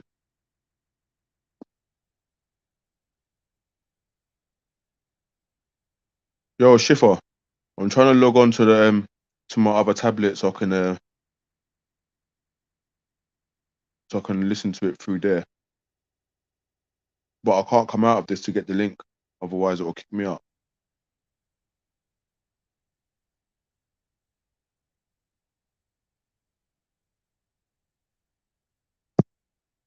Schiffer, can you share the YouTube link in the private chat for me? In the backdoor chat. Nice one. I want to send it off to a couple of people. But I can't go back into the message that you originally sent to me. So yeah, so what kind of music is everyone listening to nowadays? Because I must say, there's loads of some really good music out there nowadays, man. Depending on what your taste is, of course. I don't know about them reggae artists that won that Grammy the other day, though. I don't know about them. I've never heard them. Yeah, I don't know about the music nowadays, bro. After what I've heard today, flipping hell. A man coming and playing a song that's like, all right, we're so inappropriate. I'm not even gonna go back into it again. And then you got like on here. No, yeah, what kind of tune? We had to lock the stream off and start again. We had to lock the stream off twice, you know. So why? This is all right, so the first time we had to lock the stream off because a man porn bombed the channel. Yeah. We don't what? a man porn bombed the channel. Yeah. How the heck do you do that? So what the guy did? Yo, Chipper, just quickly, bro. Just send me the link. Send me the link for the show, please, in the back chat, please. Why? What for? So I can send it to someone, man. What's going on? Oh, but I can't go back to the original message because it will take me out the stream. Yeah, go on. So what? No, I can't go back into it. Otherwise, I've got to leave the stream and come out of it again. It's long. All right. So long story short. Yeah. the man was on there chatting rubbish. Yeah. Yeah. And basically got himself boxed in the corner where there's nowhere to move, and now you got to explain why you're acting out and why you're, saying certain things and playing certain things and rare tear. And then the man has got like other profiles. He's used another profile to like jump on and porn bomb. So he's got to shut the stream down. But hang on. So when you say porn bomb, what, he actually had porn actually come up on the site? Yeah, he was playing a porn video. I know that's you, Ayo, man. He was, so he played on this stream. Yeah, so basically he had his whatever phone he was using he used his camera to look at a different screen that had porn on the screen. He's got time. So then after he done that, we didn't even know it was him. We're thinking it was my like days. some new. We're thinking it's some new person because he's on the panel chatting with us, innit? At the same What time. kind of So porn was it? Was it midget porn? No. And it weren't gay porn or nothing like that, luckily. Okay. But yeah, so he played this porn, so we had to lock the stream off. Then we come back again. So then he comes back with his real profile this time, and then porn bombs again. With his So real now profile. Yeah, so basically Government he's got name and more- everything. No, so say like how you got your profile up now, yeah? We're talking Yeah. to you with your icon now. So we're talking to him normal like this, and then another thing shows up in the thing, like another icon shows up, so we add them to the stream, and then it porn bombs us. We're thinking it must be someone else. But then he's come back with his same profile that he was using before, so I've let him back on because I'm thinking it wasn't him. And then he's coming up with like the porn stuff again in the same way, like using his camera to look at a screen that's playing porn. And yeah, it just got weird in general. Wow, that is weird, bro. You sent me the link for the panel. I want the link for the YouTube.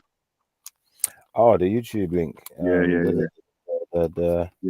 So that was what? So that was the first time. You said there was 2 times. You had to look it up twice. That was the first time. Yeah, that was the first time, and he came back, and basically he came back with his same profile that he was talking to us with, the one that we thought was cool. And then on that occasion, I've let him on the stream. He's got his camera and everything, and all of a sudden, just porn just turns up again. He's like, "Nah, you know what you're doing, bro." So there's some real weirdos out here, innit? Yeah, we had to get rid of that one. He's not allowed back on. He tried to come back a few times. He was sitting in the side room, just sitting there for ages, posing as a different name, I believe. But when I asked for that profile to show their camera or to show that they're a real person, they wouldn't oblige. So, we just left them there because we're not that stupid. Okay. I've seen enough porn for one day. What's happening, AU? Yeah, big ups. Yeah. Big ups to the other guy as well. Yeah, even what's happening, man? What's happening? Yo, what's going on, man? Cool. Yeah. When you know what? When you said music, I was thinking, I've got to hit the link because a lot of people don't even know the latest news of music. Really, MTV Base shut down. What's that? MTV Base is shut down. It was shut down last week. MTV Base. Yeah, it's shut down. It's sad. It's like, and look, I've been chatting to a few people online, and a lot of people don't know. But yeah, I was chatting to my auntie about it, and she didn't know because I must have just went because I watch MTV Base every day, so I must have clicked to go to MTV Base. And I see it's something called MTV 90, so I'm looking for MTV Base. I'm thinking, okay, it's not there. So I also went online to see what was happening. They said, yeah, MTV Base shut down now. Oh wow! Why is that though? Why? They were saying that to reflect the viewers, they want to put it into MTV music into another channel. They were saying something to reflect the viewers. So it's kind of like they want to integrate what was in MTV Base into like a normal MTV channel type of thing, but it's not going to be the same. Yeah, it's not going to be streamlined for that type of entertainment, is it? Because I remember back in the day, that going back to that 2003 now, is that which were their Biggie and Tupac documentaries on MTV Base. A lot of other MTV channels, they ain't even going to have things like that. Yeah. And even back in the day, MTV Base had one battle rap thing. And that's where I first saw Kanye West. But a lot of people don't know.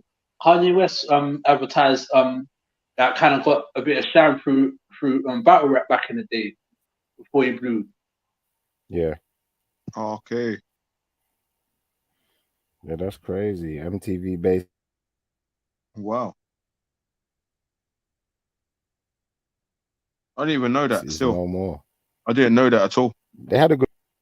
They had a good run still. They had a good run, but when I was thinking about why they shut down, I was thinking, you know what, I kind of get why they shut down, because music's gone down. So they're thinking, you know what, we're not getting paid much. Like we're not getting paid much through like like we're not getting cuts from like CD payments back in the days and all that type of stuff. Because a lot of the music that's on telly right now is the music's terrible, to be honest. It's trashy. I mean, Yeah, it really is. drill was holding up a little bit, but the drill that they can show on telly, that's like the soft drill, you know what I mean? Like, the real drill is on YouTube, you know what I mean? And so it's like they could only play a bit, you know, when it comes to drill, you know what I mean? So it's like. So hold on, what MTV Pace was playing drill? Yeah, they played like the calm drill, like the fun type of drill, like the drill that ain't got violence and things. Because there is positive drill. There's like you know, like the catchy drill and that will have people singing and all that type of stuff. Give me one of the songs that I can listen to. There's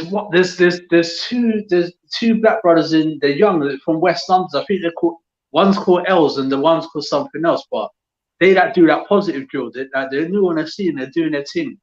They was getting played, and like Tion Wayne was getting played, Russ. Okay. Who else?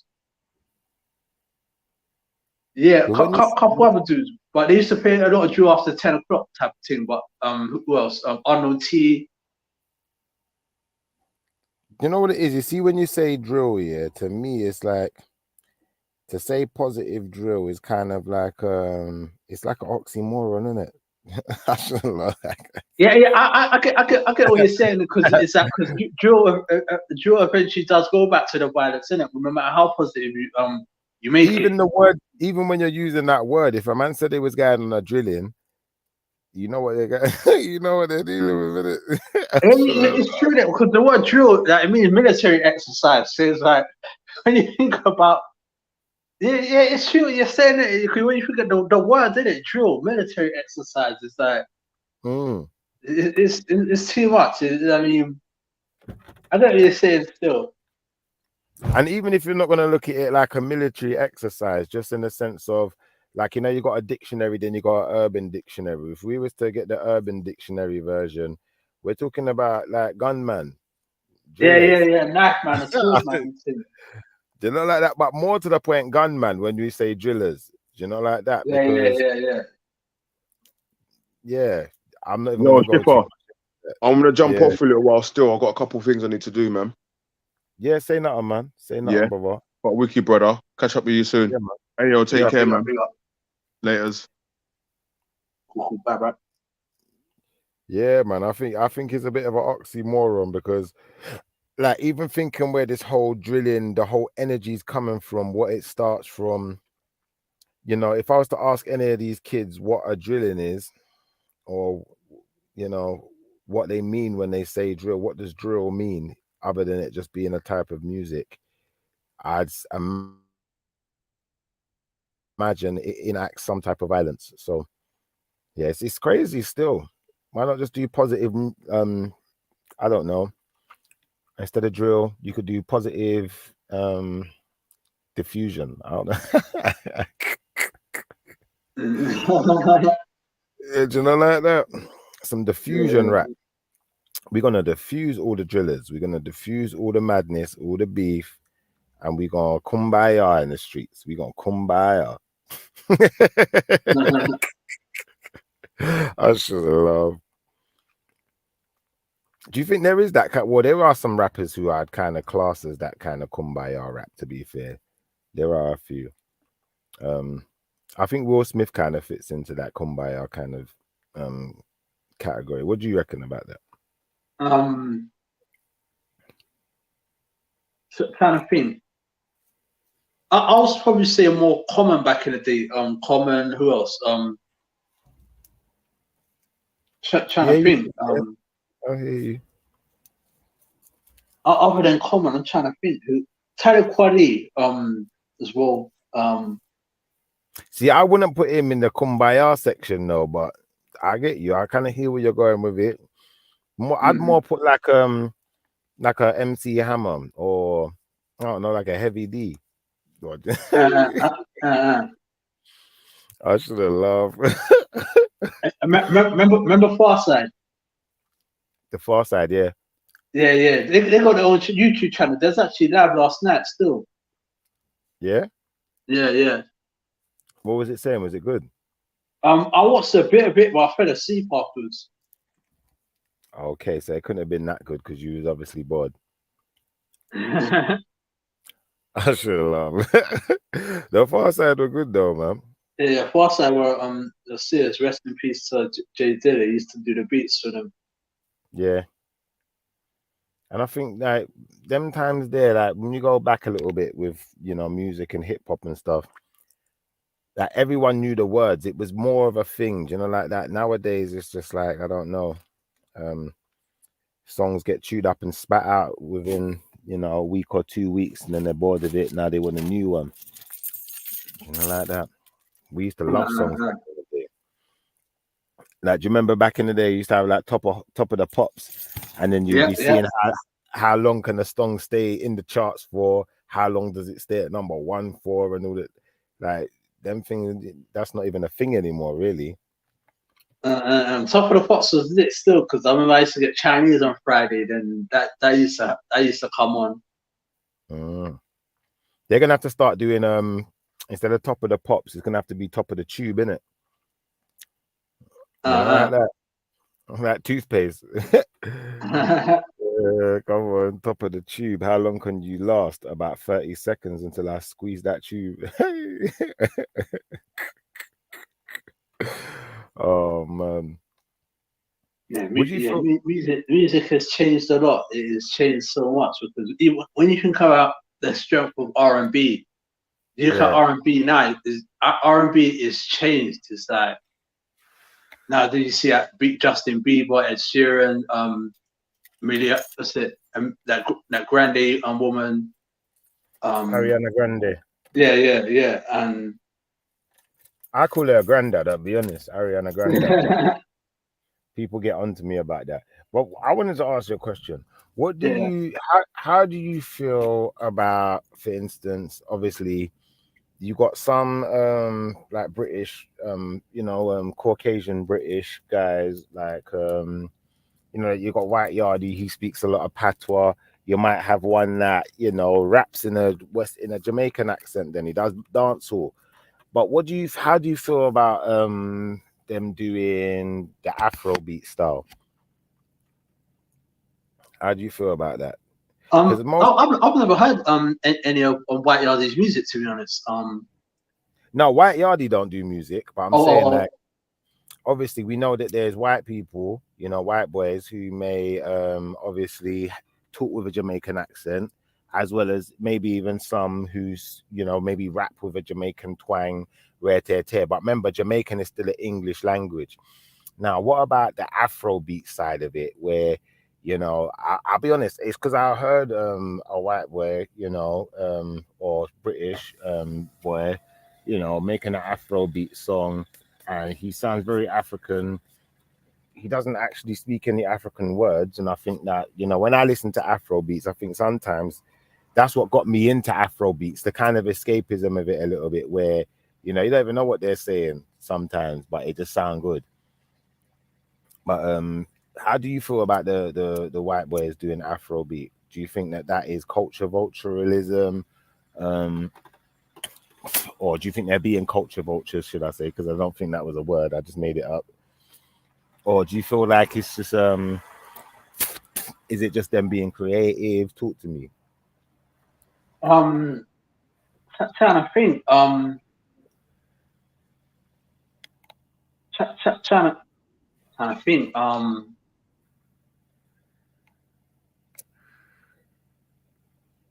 I mean, I would say that. How can I say? I'll say that I don't think it's culture. I wouldn't say it's culture vulture now, because when we think if we think about, how can I say? Because this isn't me cooning with what I'm about to say. If someone like Sadio Mane can come from a village in Senegal and come here and get 300 grand a week from playing European football. I couldn't say that white people doing Afro beats as culture vulture, because if you got man from Africa that come to Europe and become superstars from football, it's like a bit of a trade type of thing. It's like, okay, you man can do Afro beats. I'll come to Europe and sign a £20 million contract to play football. But is the argument not going to then be that, all right, for instance, yeah, like you got, like you, everyone, the whole world plays football, yeah, but you got different styles of football. So you got the English style of football, you got Brazilian style of football, X, Y, Z, bam, bam, bam, bam, bam.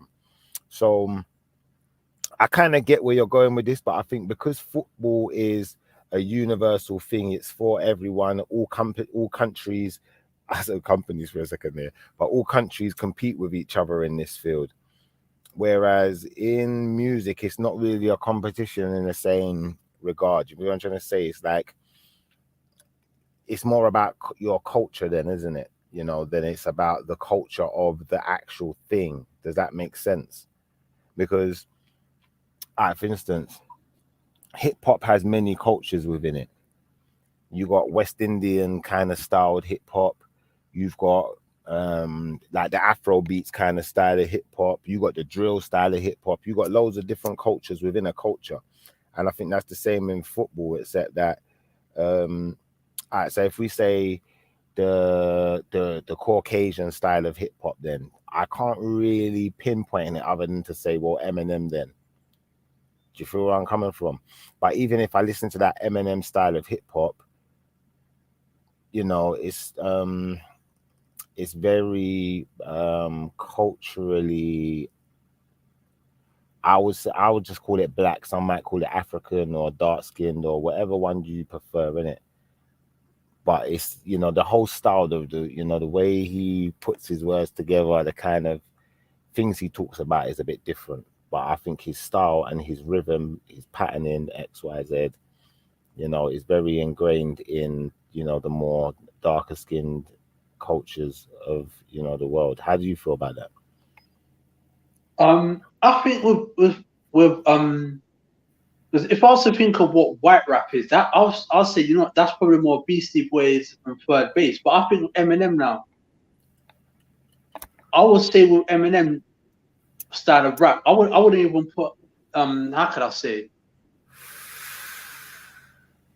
Trying to think, because one thing that I don't, because one thing that's difficult when it comes to M, I don't want to put it's difficult for me in that individually to say that M Star was put it so I'll say with M Star, I'll say it was influenced by black people, but I wouldn't say his style was black. I'll say his style was just his style. That was influenced by black people, because his favorite rappers was LL and Rakim. All right, man. This is what I mean in the sense of the type of things he talks about. I think that's where his individuality kind of shines. Because if I listen to, you know, rappers of the past, like what's that guy? Remember that guy who says, "I wish I was a little bit taller." Yeah. I forgot. Is it Steelo? Yeah, that's Steelo. Yeah. All right. So even if you go back to them type of rappers there, you can hear that kind of quirky Eminem kind of style, kind of, you know, kind of unorthodox kind of style there. Do you feel where I'm coming from?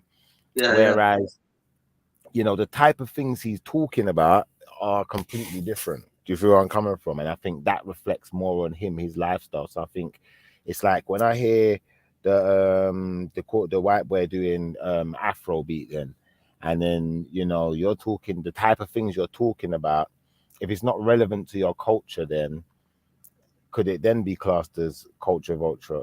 Or talk to me.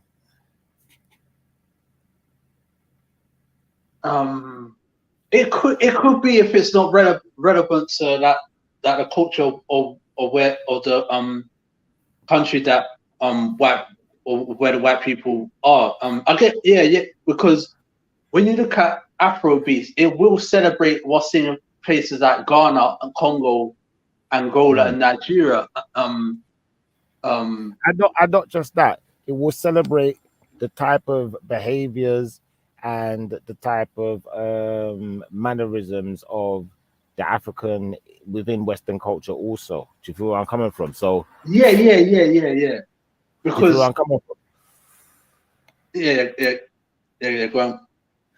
Like in a sense of like the type of things they're gonna talk about, the type of words they're gonna use, the type of the way they present their attitude on the track, the subject matters. Do you feel where I'm coming from? Because I think that's where Eminem, you know, kind of made his stamp in the sense of subject matter more than anything, you know, kind of made him an individual.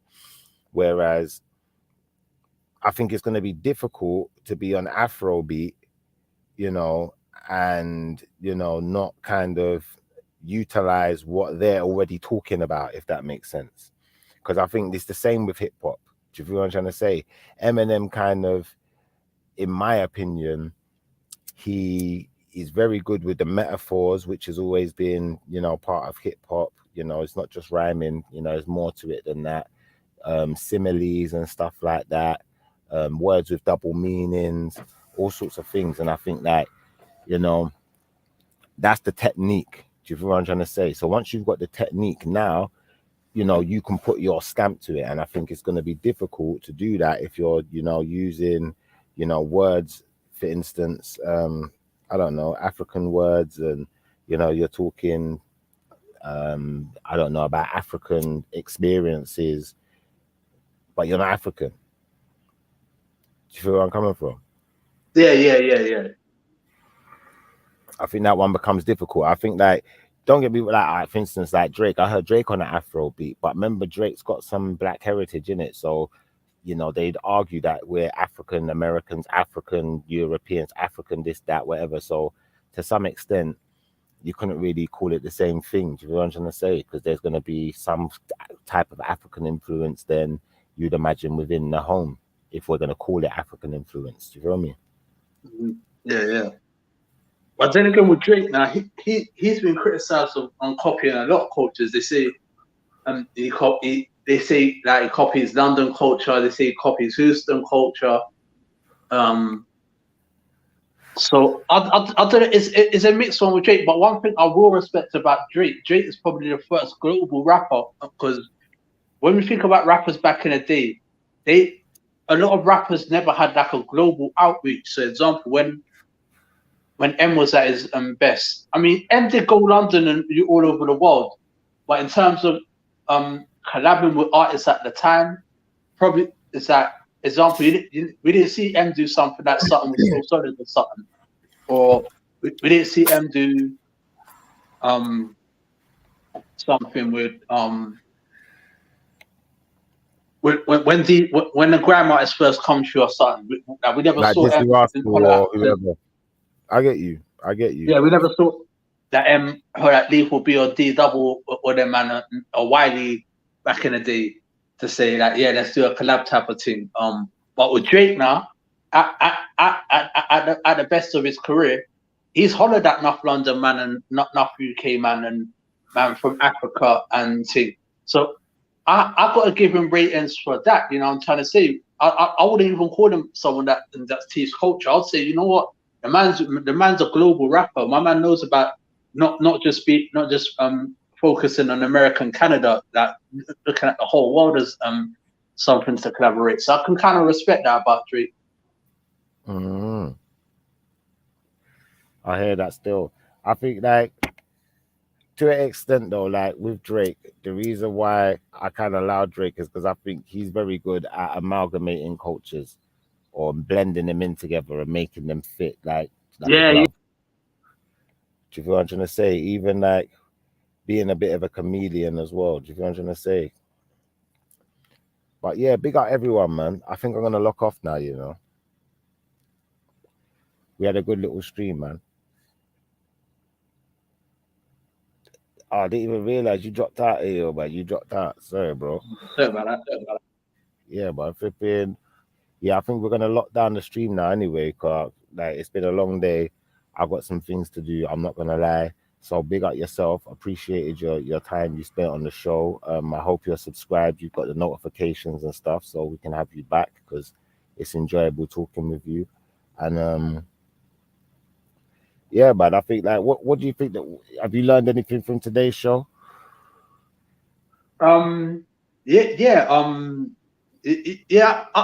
that. It's a decent show. Different people come on and things and say their thing, and I think today's been alright still. It was good. Different range of topics and things. Yeah, I think it was great range of topics. Yeah, that's what I learned today still. What was your funniest moments today? What was the moments that made you smile? I'll be honest, I think when the brother before had said about how, what did he say, certain agents were getting football players mum. When I heard that, I was busting up. Yo. Thinking, oh my goodness. Yeah, that was a bad one still. Oh, that.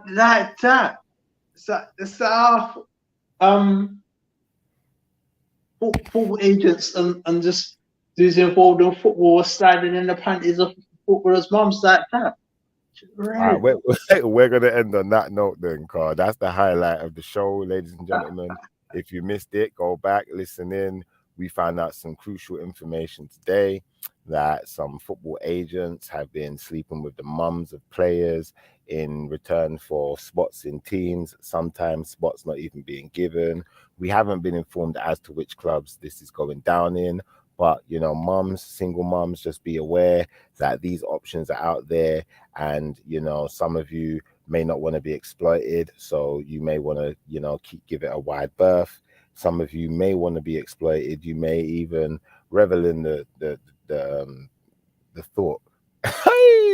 So you know what's going on out there. Do your thing, live life, be free, and yeah, just stay out of trouble, man. Like, what else can we do, man?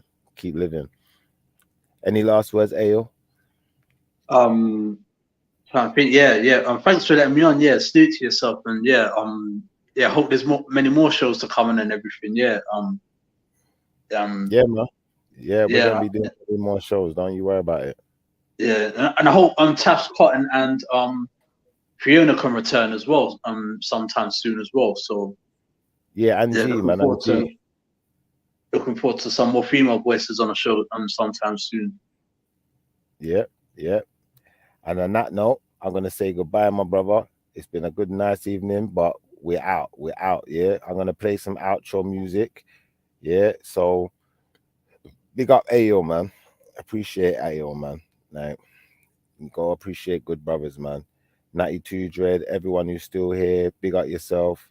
We're gonna do some outro music and then we out the door. All right, so let me just tidy this up. Hold up. What we really gonna play for you lot right now? I think it goes a little something like keep your head up in these streets, yes. Is there heaven for a G? Well, keep your head up in these streets. If I die, I hope that there's a heaven for a G. I feel the pain when I lay my head and go to sleep, remembering some people we ain't never gonna see again. How can I just stand by, watching my world exploding like a landmine? And if I ever did you dirty, then I'm sorry too. But to be real with you, back then I wouldn't have cared about. Just make the money keep coming like a landslide.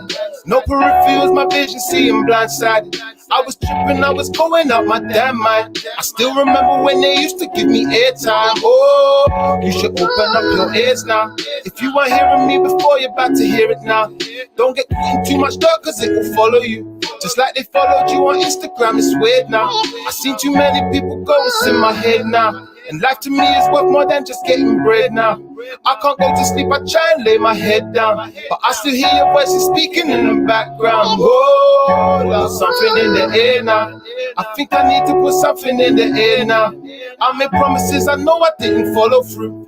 If I ever did you dirty, then I'm sorry too. Whoa, put something in the air now. I think I need to put something in the air now. I made promises I know I didn't follow through. I'm just trying to think of ways I could acknowledge you. Oh, Lord, it's crystal clear now. I don't wait for situations, I'm prepared now. We've been going through some shit that I won't go into. Lost my mama at the world like I don't care about it. Had to find a way to try and get my head around it. Get it right, despite all those who ever doubted. Different people got different things we're going through. Babies crying, Negroes dying, you might hear about it. Get that money, get the currency, the bread and stack it. If you never heard the story, you might read about it. They can see me but can't see them things I'm going through. Bad decisions get you missing, leave you dead around, forget about it. Put something in the air now. I think I need to put something in the air now. I made promises I know I didn't follow through. If I ever did you dirty, then I'm sorry too. Whoa, put something in the air now. I think I need to put something in the air now. I made promises I know I didn't follow through. I'm just trying to think of ways I can acknowledge you. Oh, Lord.